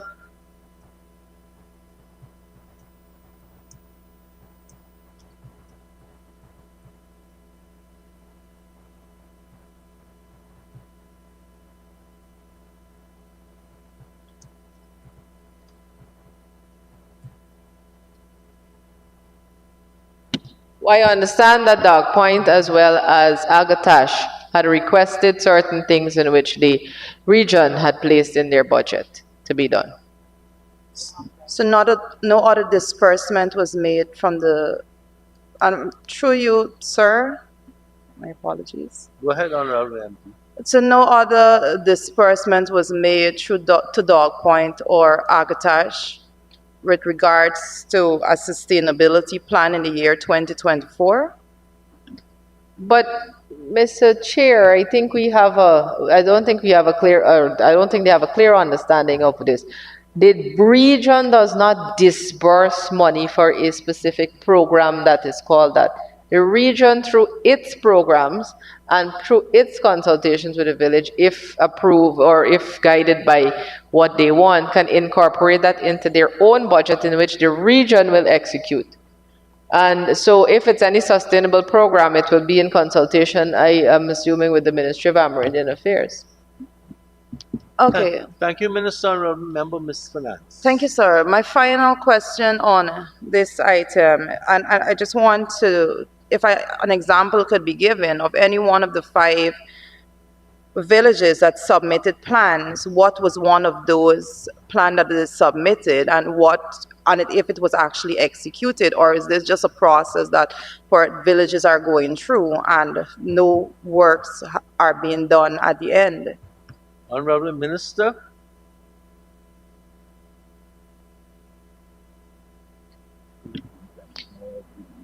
I am told by the REO that Waramadong, specifically if I'm to give an example, I had asked for a new primary school, they had asked for an upgrade in the kitchen, and they had asked for the DC Fox.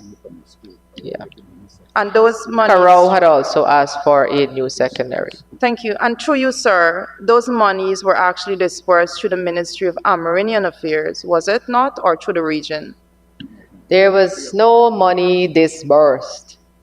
I heard that. There was no money disbursed to the villages. The works were conducted by the region. Honorable MP, the minister was speaking to me. I want to hear her out. Minister, there was no money disbursed, and I think you were completing the sentence. So it's a warrant that is coming from the Ministry of Education and executed through the region in terms of manpower and monitoring. Thank you, No money Minister. disbursed, manpower and. Honorable Member Ms. Dawn Hastings Williams. Thank you, Mr. Chair. The same volume, the same page, indicator, I'm looking at indicator number 7. Here you have villages access to internet, and you have 18 for last year and 18 for this year. It is commendable, Minister, that the 18 villages now have access to internet, according to your indicator here. My question to you, are you aware that some of the internet will not be able to function because of inadequate power supply at these buildings, whether they're schools? And what are you going to do to ensure that these internet systems are operable? Honorable Minister. Keep paying the bill. Thank you very much, Mr. Chair. I'm advised by the REO that the schools do have solar power and that the internet access for these they will now be engaging Starlink as well, so they will be having better internet access. Thank you very much. Honorable members, Ms. Finance. Thank you, sir. On the same page, I'm looking at indicator number 3. It says number of skilled personnel recruited. For 2024, that number was 46. I know the target for 2024 was 70, and I see that target being revised in 2025. Well, given that you had 46 actual in 2024, I see the target of 70 here again. Could I ask if this target of 70 is it's a set target to cover all necessary or needed right now? Or is this a target that will still be leaving room for more persons to come on board? Honorable Minister. Thank you very much, Mr. Chair. It is a target for 2025, and it incorporates both existing right as of now as well as leaving room for within the year for more. Thank you, Minister. MP Finance. We can move on, sir. Honorable members, I now put a question that the sums. Honorable Member Ms. Dawn Hastings Williams. Thank you, Mr. Chair. I will now come to line item 6255. 6255, maintenance of other infrastructure. Could the Honorable Minister say to this House if any provision is made for the maintenance work on the Mongrippa Hill Community Ground? Minister, this project had started in 2023. We're now in 2025. And no work has been done or maintenance on that building. Is there any provisions for it to be completed this year? That is a ground that comes under the Ministry of Culture, Youth and Sports, please, Mr. Chair. Thank you, Minister. It does not come under the regional budget here. Thank you, Minister. Another question on the same line item, maintenance of other infrastructure. Go ahead. Is there any provision made? And I just heard that the schools and the community centers, they have solar systems. Yes, that's true in many cases or most cases. Is there any provision made under this line item for the solar system at Imbamadai Primary School to be maintained? Because I know they need batteries. They're in need of batteries in many of these schools, new batteries. That is for a different line item. Please, this is a different program.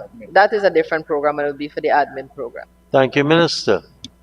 Honorable Member Ms. Finance. Thank you, sir. Line item 6272, electricity charges. Could the Honorable Minister say what caused the electricity charge to move from a budgeted sum of 12 million and change and revised to 7 million and change, but now for 2025 we see an allocation of 11. Is there outstanding bills that is to be paid, or do we expect additional connections in 2025? Honorable Minister.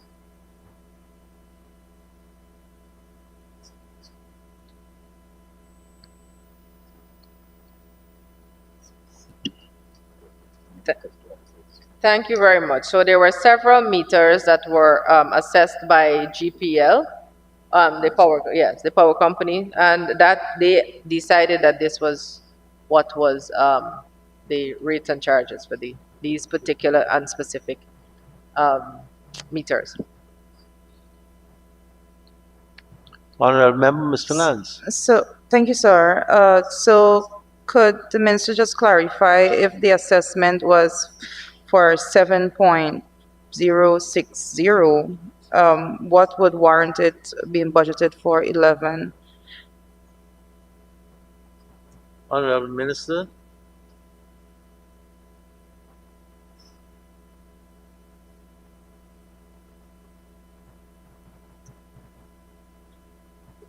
Right, so the $11 million will be catering for all of the meters. You have several, let's see, 1, 2, 3, 4, 5, 6, 7, 8, 9, 10, 11, 12, 13, 14, 15, 16, 17, 18. 18. And you have several different areas, the Regatta Pavilion, Living Quarters on Mongripper Hill, Living Quarters 7th Avenue, RDC Building, Living Quarters Triangle Street. You have the Regional Guest House, Engineers Quarters, and so on. Thank you.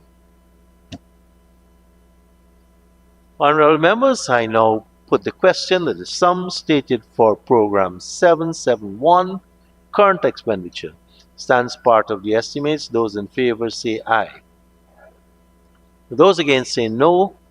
Ayes have it, sum stated now stands part of the estimates.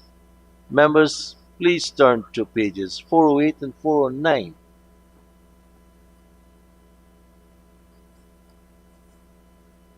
And I propose the question that the sum stated for this program current expenditure stands part of the estimates.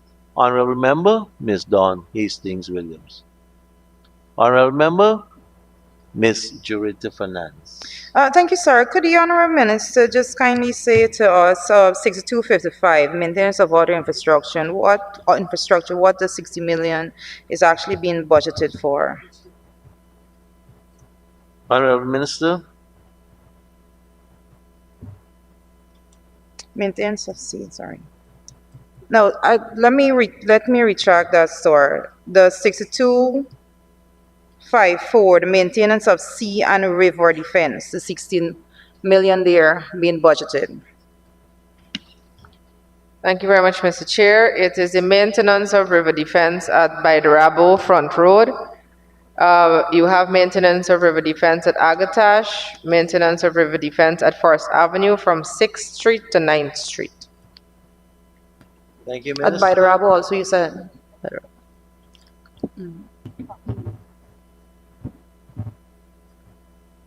Honorable Member, Ms. Dawn Hastings Williams. Honorable Member, Ms. Annette Ferguson. Thank you, Mr. Chair. Please confirm if we're at Public Works now, current expenditure, or We're Public Works. at current? Thank you. Current. 6251, line item 6251. You have, I know that you have allocated 74 million maintenance of roads. Minister, could you say to this House if there is any provision made for works to be done on the Kako to Waramadang Road? And if that is so, what scope of works will be undertaken and the amount of monies that will be spent? This project had started long, and in 2023, I can remember the minister then telling me I'd be able to jump on my ATV and ride home to Kako. To this date, it is not possible. Minister, can the Honorable MP jump on her ATV and get there soon? I think the MP can still jump on her ATV and go through the road, but she's probably scared to jump on the ATV right now. Ah, But the maintenance, there is maintenance for Kako to Ramadong Road, and it is in the sum of $14 million. so Minister, it's not the jumping, not the traveling on the road, but jumping on the ATV is the issue. Okay. Honorable members, Honorable Member Miss Ferguson. Thank you very much, Mr. Chair. Mr. Chair, if I can turn the honorable member attention to line item 6112. Under the staffing details there, I note for senior technical, you have an increase by one. But if I'm to parallel this with the salaries for 2025, I note we have an increase. And I know the increase will also factor in the 10% that was awarded last year. But can you say to the House, for the additional staff, what is that designation and the salaries and benefits associated with that designation? Thank you. Thank you very much, Honorable Minister. Thank you very much, Mr. Chair. It is a promotion from an overseer to a senior superintendent of works. But yes, so the other part of the question, what is The the new salary is salary? 178,506. Thank you. Honorable members, I now put a question that the sum stated for program 772, current expenditure, stands part of the estimates. Those in favor say aye. Those against say no. Ayes have it. The sum stated now stands part of the estimates. Please turn to pages 412 and 413. And I propose a question that for program 773, current expenditure, I propose the question that the sum stated here on the stands part of the estimates. Honorable Member, Ms. Finance. Thank you, sir. Line item 6242. Sir, we had a budgeted allocation in last year for $79 million. We have a revised figure coming in at 39.7 and budgeted for 2025, 60 million. When we did ask in the House, I know it was listed, the $79 million, how it would have been spent in 2024. So I'm asking, could the Honorable Minister tell the House what projects or what buildings were not maintained in 2024 and why? Honorable Minister, for the expenditure for this year. Thank you very much, Mr. Chair. All the buildings were maintained because there was a warrant from the Ministry of Education that assisted the region's budget. Thank you, Minister. Member Finance. Could I follow up on that? Could the minister say, advise if the Patara Primary School was maintained based on their request to the Education Department in Region 7? Because they did have an issue with rain when the rain is blowing in on the children, and last I checked, it wasn't fixed. Mister, I'll put that one, but this was a was, not will be.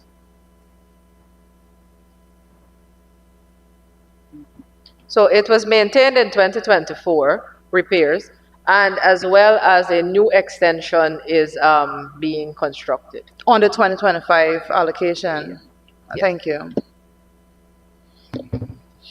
Honorable Member Ms. Dawn Hastings Williams. Thank you, Mr. Chair. Line item 6242. Same line, maintenance of buildings. Minister, there is a building that was started on the compound of Bartica Secondary School, which was earmarked, I think, to do vocational training. Is there any provision made under this line item to complete that building, which is not completed to this day? Thank you.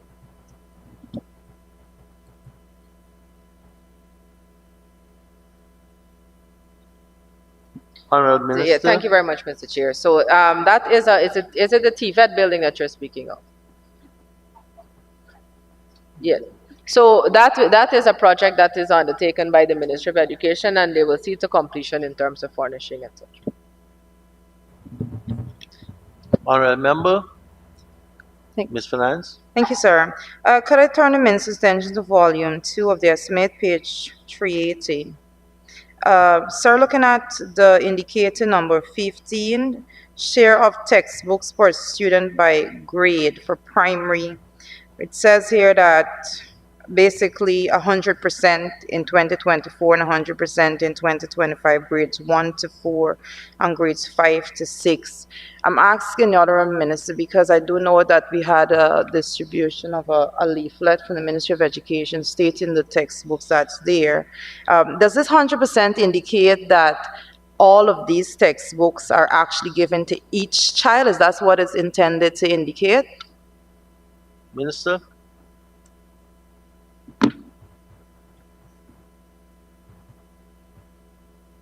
Thank you very much, Mr. Chair. I am advised that it is, some are for for a set for the class, and then it's for, then you have a set for each individual child. Thank you, It's- Minister. Okay, okay. My understanding is the books are given to the class, but not directly for each child doesn't have the textbooks that they can take home and work from on their own. Honorable Minister. No, there are some textbooks that are just for the class, and then, well, the classes, the individual classes. And then you have some textbooks that are given to the children individually for their use. Okay, okay, follow up on that, sir, through you. Mr. Chair, a follow-up, sir? Go ahead. Thank you. Could the minister advise St. Anthony's Primary School, Patara Primary School, 2 Miles Primary School, St. John the Baptist Primary School, when last did those schools receive textbook, and when last there was a check to see if the classrooms have checked textbooks? Minister. So I am advised that just over a week ago, there was distribution of the textbooks, and the monitoring is going on in the schools as we speak. A week ago. Thank you. And on the same page, Mr. Chair, through you, sir, we're looking at indicator number 9. And indicator number 9, we're looking at the matriculation rate. Matriculation rate for 2024 was 14%, and I'm seeing a target of 25%. What specifically is being planned by the Ministry of Education to move the matriculation rate from 14% to 25% in 2025? And if the minister could also turn her attention to indicator number 7, that says the student to train teacher ratio is 27 to 1, and they're aiming for 21 to 1 come 2025. What is being done to ensure that we get to these levels? Well, in terms of your matriculation rate and so on, there is the maths intervention program, and you would have heard this throughout the different regions who are asking these questions. That intervention program is going on across the regions, and so that is something that is being implemented in all the schools, as well as you have a moral intervention program, and you have the monitoring and a subject committee meeting. Okay, follow up, sir. Go ahead, Honorable Member. And I do know of the math intervention program. Could I ask the minister, how is it that we intend to move to a 25% matriculation rate as stated here when we have students that were not successful at the NGSA being placed into classrooms to follow the same syllabus at the secondary school level without any special syllabus being designed to accommodate their level? Honorable Minister. I am also advised that a remedial program will be introduced to, for those students. Could I further Member ask through you, Fernand, sir, could the minister say if this new remedial program is going to be replacing the current setup that we have in which students that did not pass the NGSA exam was placed into, for example, a classroom at the 3 Mile Secondary School, and they are expected to follow the same syllabus that the other students are following? Minister. Thank you very much. So it is really an enhancement program. So it is it's a boost really to push them up further. I mean, in terms of their literacy and those kinds of intervention. Not to say boosting as in we're going to shoot you up to the next grade, but in terms of their own development. Okay. And one other, thank you for that response, Minister. And another question concerning the same matriculation rate. Could the minister say if there is any plan in place to deal with the students that are not Guyanese and do not speak English but are placed in the classrooms to be taught by English-speaking teachers? Honorable Minister.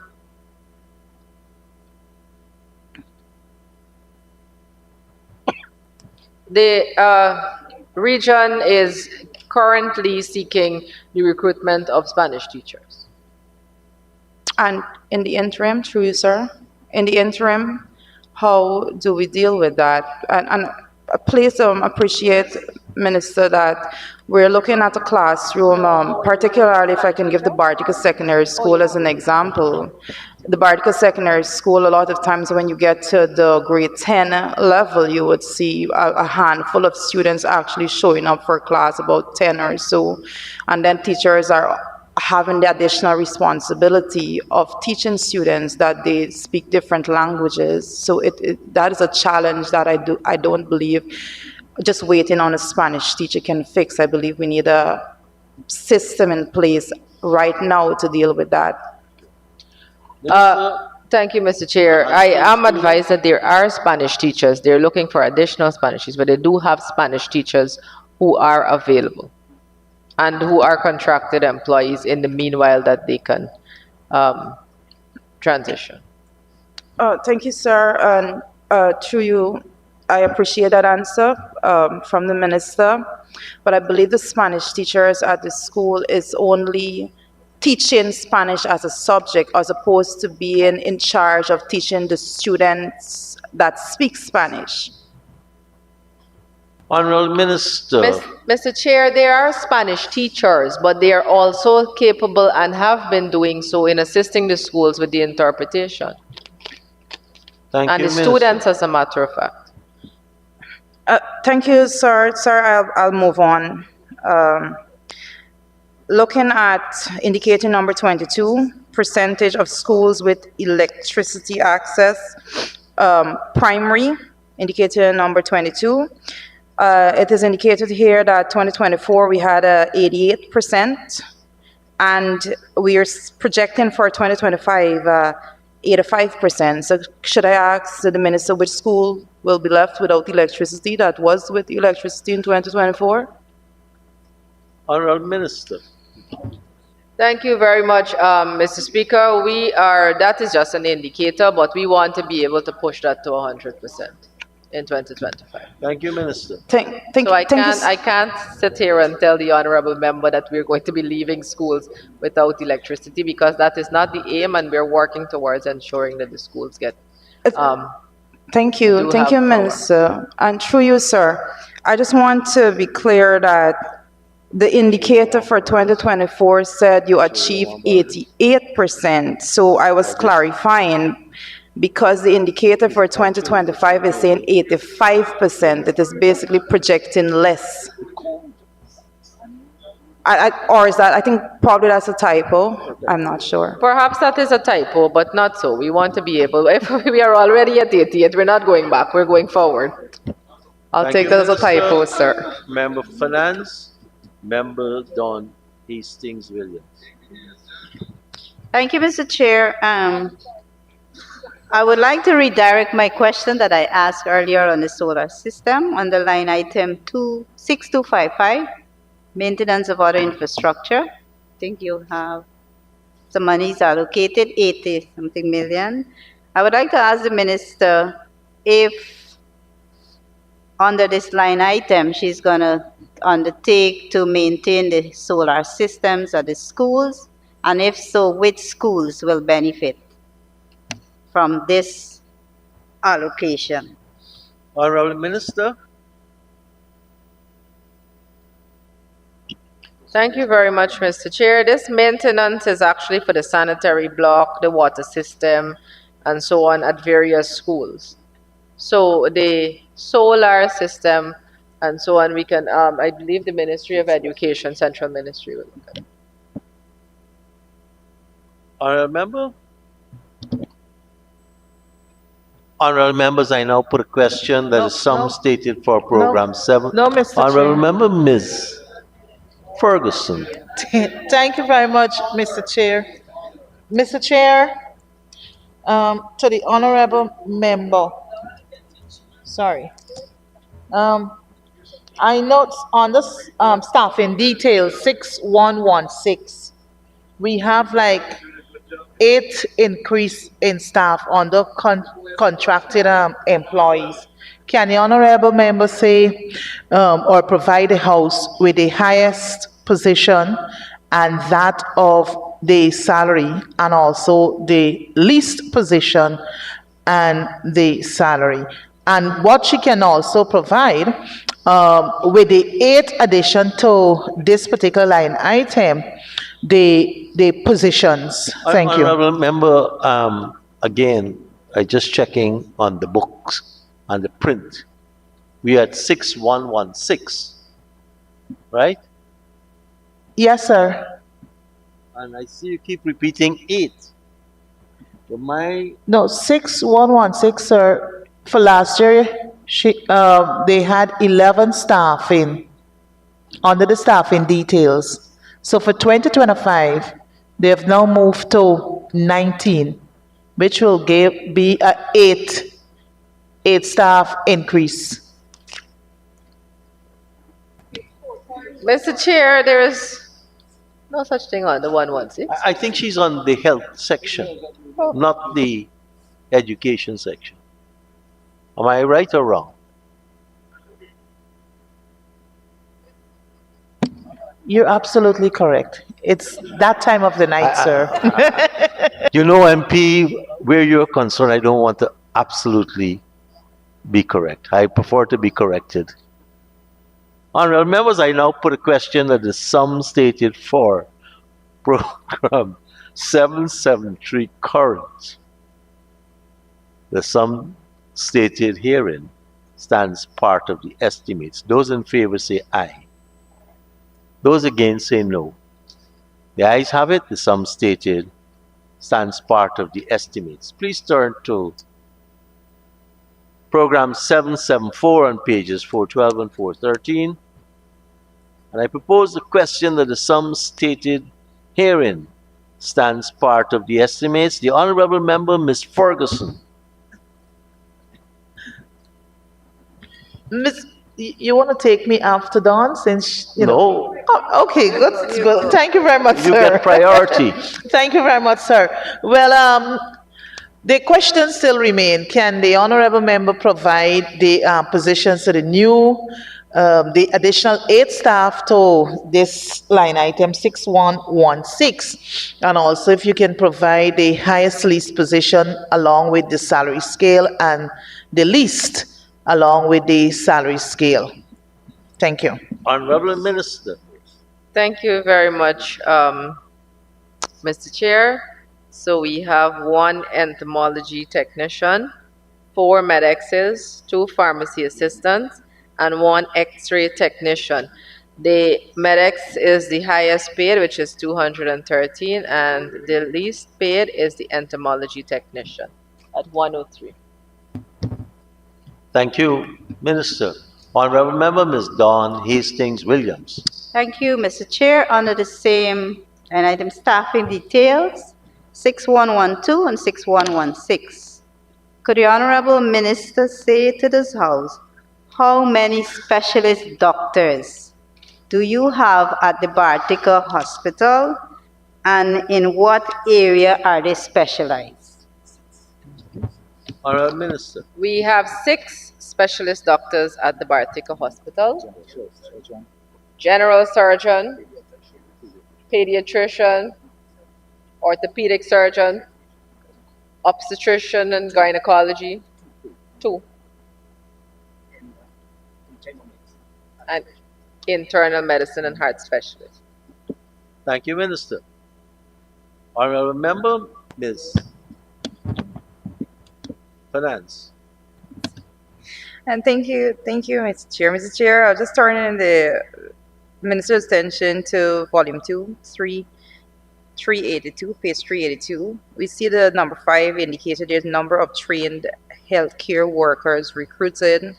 And I see that last year we were able to recruit 25, and the target for this year is 65. Could the Minister say specifically what areas those workers are going to be assigned? Minister.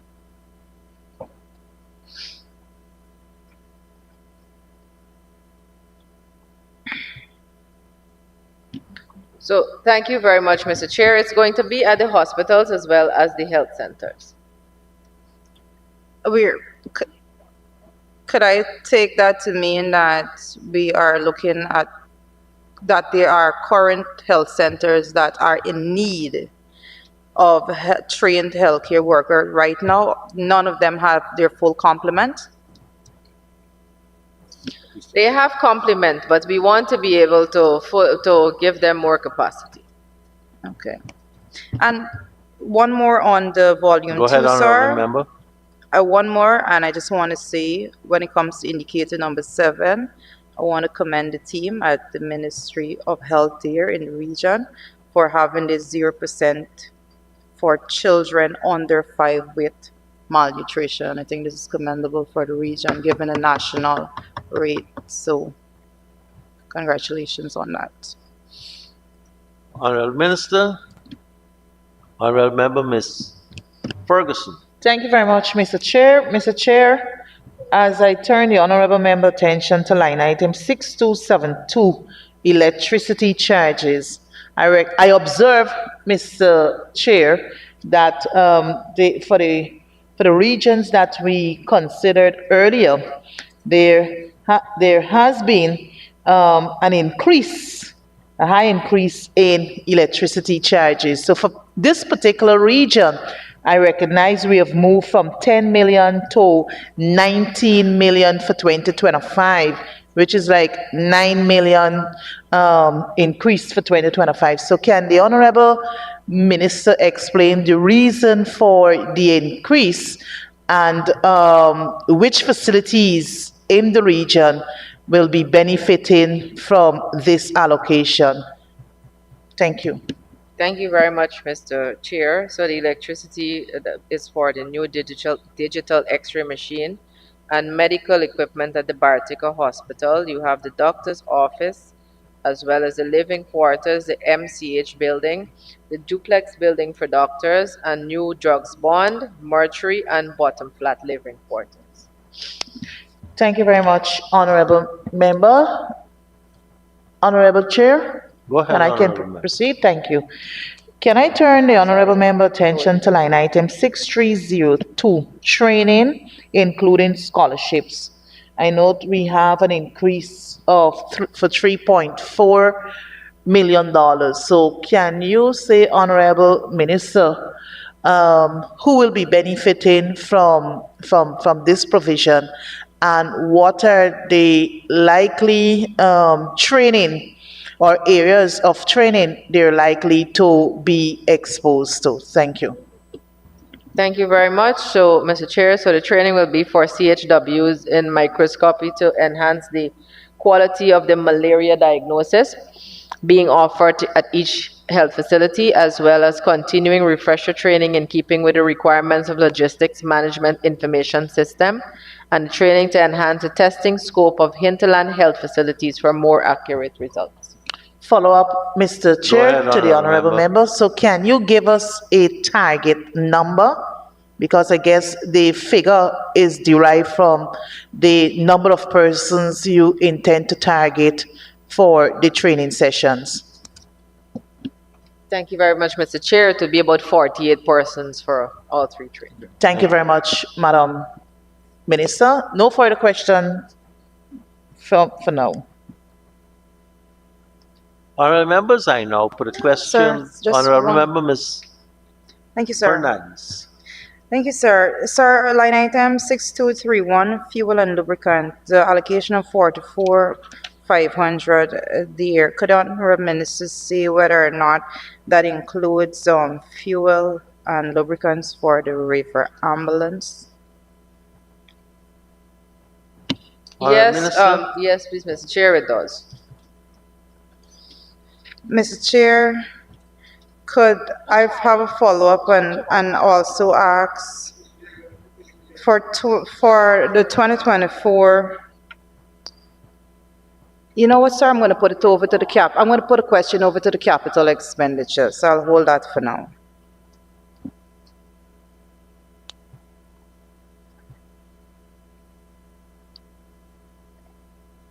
Honorable members, I now put a question that the sum stated for program 774 current expenditure stands part of the estimates. Those in favor say aye. Those against say no.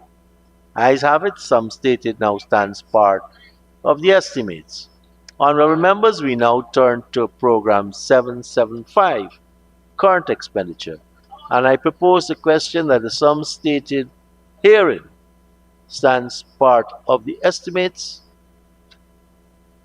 Honorable members, I now put a question that the sum stated for program 775 stands part of the estimates. Those in favor say aye.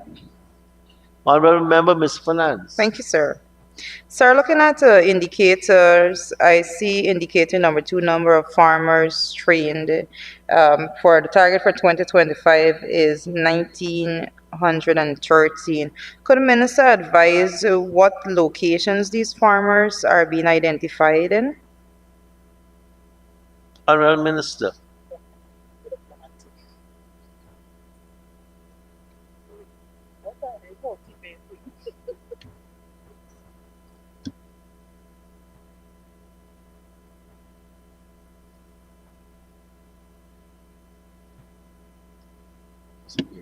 Thank you very much. So this will be climate smart agriculture, cushy ants management, pest and disease control, cash crops and permanent crops, introduction of beekeeping, management of hives, breeding management, digitization of farm records, ham making, humane slaughter of swine, new and improved technology in agriculture, and poultry training. Honorable. Persons from all three sub-districts will benefit. Thank you, Minister. Honorable member, Ms. Hastings Williams. A follow-up on that same question, Mr. Chair. Honorable Minister, could you please inform this House which villages in the Upper Mazruni and Middle Mazruni are you going to introduce the beekeeping projects or training or whatever it is? Thank you. It has already been started in Camarang, please, Mr. Speaker. Thanks, And it will be Minister. introduced. Honorable member, Ms. Dawn Hastings Williams.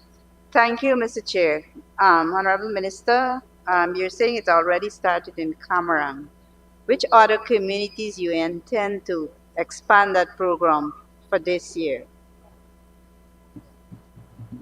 Minister. Chenwing, Arau are two of the other villages that we intend to do. Honorable member, Ms. Finance. Honorable members, I now put a question that the sum stated for program 775 agriculture current expenditure stands part of the estimates. Those in favor say aye. Those against say no. sum stated now stands part of the estimates.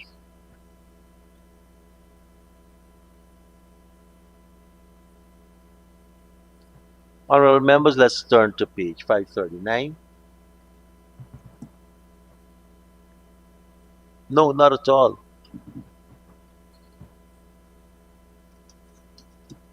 I'm looking for the chief whip because he told me I can allow you half an hour extra. So I wanted to do a confirmation of the confirmation. And as of now, we have 8 minutes, according to the savings from the last head, to complete this section. It was half an hour, and the Honorable Opposition Chief Whip graciously allocated the savings from the previous head to this one.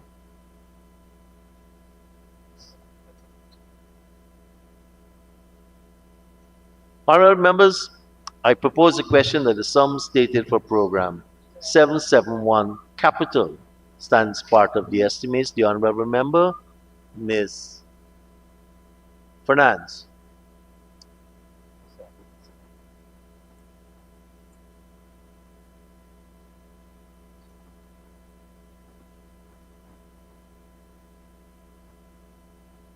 Honorable member, Ms. Dawn Hastings Williams.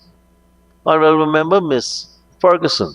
Honorable members, I now put a question that the sum stated for program 771 capital expenditure stands part of the estimates. Those in favor say aye. Those against say no. Ayes have it, sum stated now stands part of the estimates.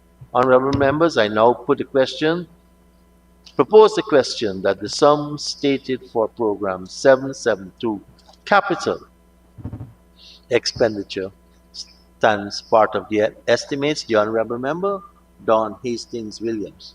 Thank you, Mr. Chair. Let me take the minister to project code 1402100, bridges. You have an allocation of 40 million. Could the Honorable Minister disaggregate this sum as to how much will go to Isineru, Camarang, Waramadang, and Warwata, as you have stated in your project? Honorable Minister. Thank you very much, Mr. Chair. So we have rehabilitation of a heavy-duty timber bridge at Warwata for $10 million, construction of heavy-duty timber bridge at Camarang for $8 million, construction of timber bridge at Isineru for $11 million, construction of heavy-duty timber bridge at Waramadong for $11 million. Thank you, Minister. Honorable members, I now put a question that the sum stated for program 772 capital expenditure stands part of the estimates. Those in favor say aye.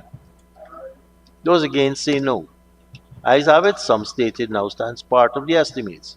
Honorable members, I now propose a question that the sum stated for program 773 capital expenditure stands part of the estimates. Honorable member, Ms. Fernandez.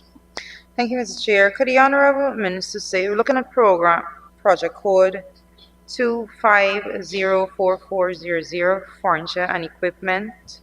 We have an allocation here of 60.5 million provision for furniture and equipment for schools. Could the Minister say which schools are being catered for under this allocation?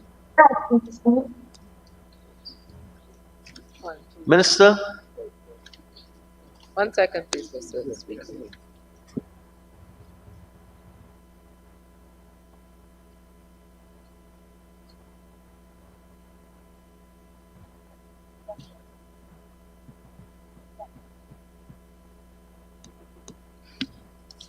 Thank you very much. Thank you very much, Mr. Chair. So we have 4 gas ovens for the dorms, 100 nursery sets. That's for the that's for almost all of the schools, lower, middle, and upper Mazaruni, and upper Cayuni. You have 180 type A hard plastic combination sets that will be going to several lower, middle, and Maz, You have the 50 for the DCCF secondary, 50 for 3 Mile secondary, 50 Bartica secondary, 10 Pataro primary 2, and so on. We also have 100 type B hard plastic combination sets.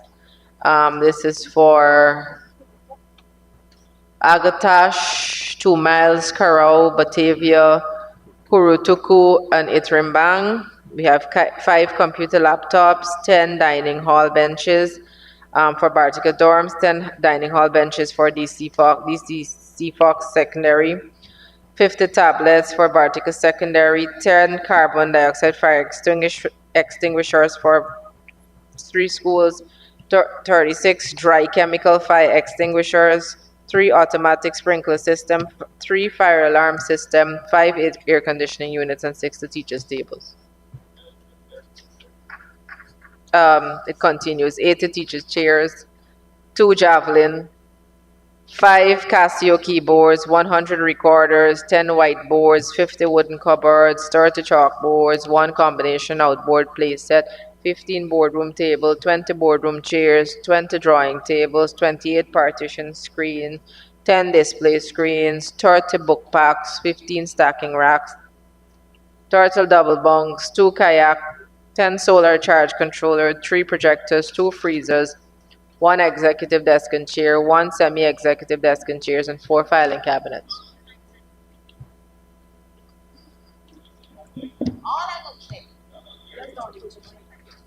Thank you, Honorable Minister. Honorable Member, Ms. Dawn Hastings Williams. Thank you, Mr. Chair. Project code 2507600, furniture and equipment for staff quarters. Could the Honorable Minister say which of the staff quarters will benefit from this allocation? Honorable Thank Minister. you very much. So we have the Redo quarters at DCCF, Kurupong, Carao Creek. Kurupong, Carao Creek, then you have the Redo quarters. And then you have DCCF, Kurupong, and Cartabo. Bartica, 72 Miles, Cartabo, and teachers' quarters. DCCF, Kurupong, Cartabo. Department of Education, Kurupong and DCCF teachers' quarters. Kurupong and DCCF teachers' quarters. Bartica teachers' quarters. The Redo quarters and teachers' complex, Bartica. DCCF, Kurupong, Cartabo, 2 Miles, Bartica dorms, parent. Camarang, DEO quarters, Department of Education. Thank you, Minister.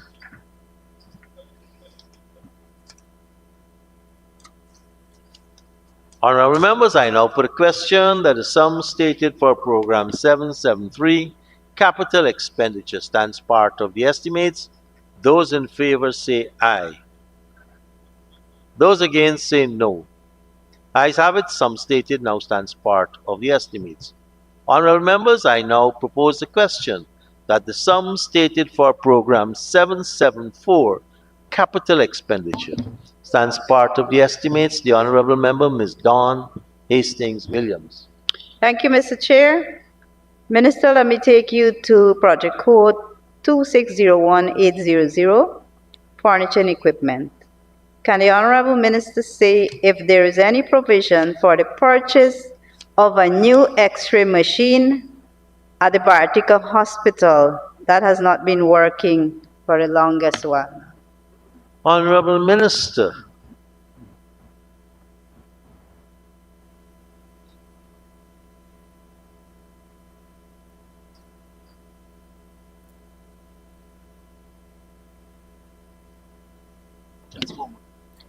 So thank you very much, Mr. Chair. It's already installed. A new X-ray machine is already installed, and we're just waiting for the transformer. And the Ministry of Health is going to provide. Is someone trying to come in online? Getting.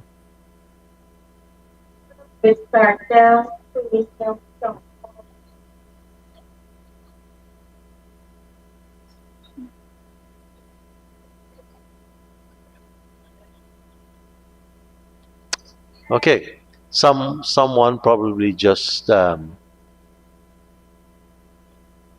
recognized that they may have a question. Honorable member online? Third time? Anyone online want to ask a question? Okay. We're still at health services. The x-ray machine, a new one has been installed, and it's not catered for under this current allocation. Member Finance. Thank you, sir. Could the minister say if any of the allocation under the very line item is for the morgue and for it to be up and functioning again? Is the morgue included, Honorable Minister? Or should we consult with the Honorable Holder?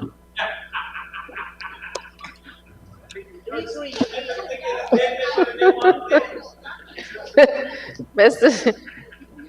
Chair, the morgue is functioning. It's The functioning. morgue is functioning. It is functioning. MP Finance. Thank you, Mr. Chairs. I'm referring to the one at the 7th Avenue location. Could you confirm that all is good and? The morgue at the 7th Avenue location. Yes, please, Mr. Chair. I am advised by our RHO that it is in working condition. Both mortuaries are working. I thank you for that because I do know we had an issue recently, so I'm glad that it's up and running again. Honorable members, I put a question that the sum stated for program 774, capital expenditure, stands part of the estimates. Those in favor say aye. Those against say no. Ayes have it. Sum stated now stands part of the estimates. Honorable members, program 775 capital. I propose the question that the sum stated hereunder stands part of the estimates. The Honorable Member, Ms. Dawn Hastings Williams. Thank you, Committee Chair. 1301200 Agricultural Initiatives. Could the Honorable Minister be kind enough to tell us what initiatives you plan to do with this money and where, in which communities? Thank you. Thank you very much, Mr. Chair. So there will be the development of open field agricultural land at Quibanang, development of open field agricultural land at Warmadong, 8 cassava mills, 1 storage refrigerator at, 8 cassava mills, upper, lower, and middle Mazaruni, and we do have the areas, Isinaru, Calhoun, Maracam, Tasserine,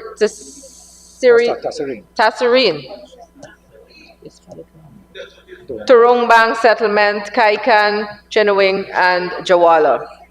Thank you, Minister. Go ahead. 1 storage refrigerator, Bartica. Long range walkie-talkies, Bartica 4. Medicine cooler, 2 to 20 degrees Celsius, Bartica.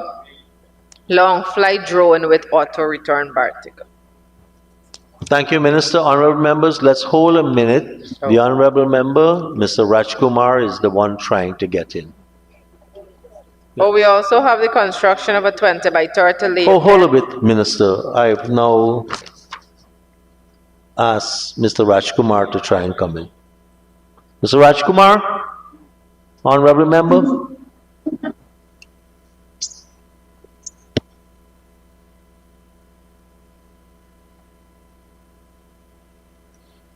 Honorable Member, Mr. Rajkumar. I think we've completed Region 3 though, right? Region 2?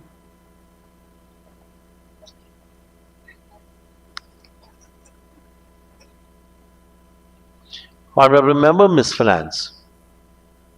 Thank you, sir. Just a follow-up. I was just listening to the list read out by the Honorable Minister, and the Honorable Minister said the provision of walkie-talkie. Could I ask the Honorable Minister through you, sir, in this technological age, why with cell phone service being advertised at 100%, why isn't it's cell phones instead of walkie-talkie, 2025. Honorable Minister. Thank you very much, Mr. Chair. So it's only 4 long-range walkie-talkies. And the honorable member knows that there are still remote areas with no cell reception. So for the communication between the staff and for emergency purposes, 4 long-range walkie-talkies. Thank you very much, Thank- Minister. thank Honorable you. Member. Ms. Thank Fernandez. you, sir, but I do note that there are those situations, but also I do know that particularly in Region 7, there is use of the satellite phones as well. So that's an option because it can do text like a regular cell phone. So that can be an option. But sir, that's the final question from me, and I just want to say thank you to the team from Region 7 for the wonderful job you do to keep our region up and running. The final question was, you said? I'm still waiting for the final question. No, that's what I was asking, sir was asking if there was a consideration for the satellite phone Oh, use. that was the Yes. final question. Yes, sir. And then the And then word my with C comment. and S, congratulations. That is to the Region 7 administrative team. Thank you very sir. much. Honorable members, I now put the question that the sum stated for program 775, capital expenditure, stands part of the estimates. Those in favor say aye. Those against say no. Ayes have it. The sum stated now stands part of the estimates. I join in congratulations to the Honorable Minister and the team from Region 7 for taking us through that agency. Honorable members, let the assembly resume. Minister, let's take a 15-minute break and come back. You've had a long, long day, and she's doing fine. Let the assembly resume. But let's try and get back here by latest 10 after 9.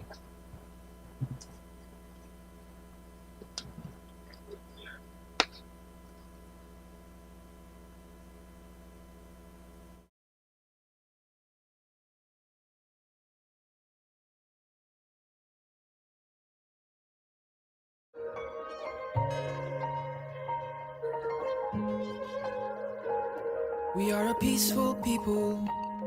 Struggle is we struggle, and we don't look for trouble.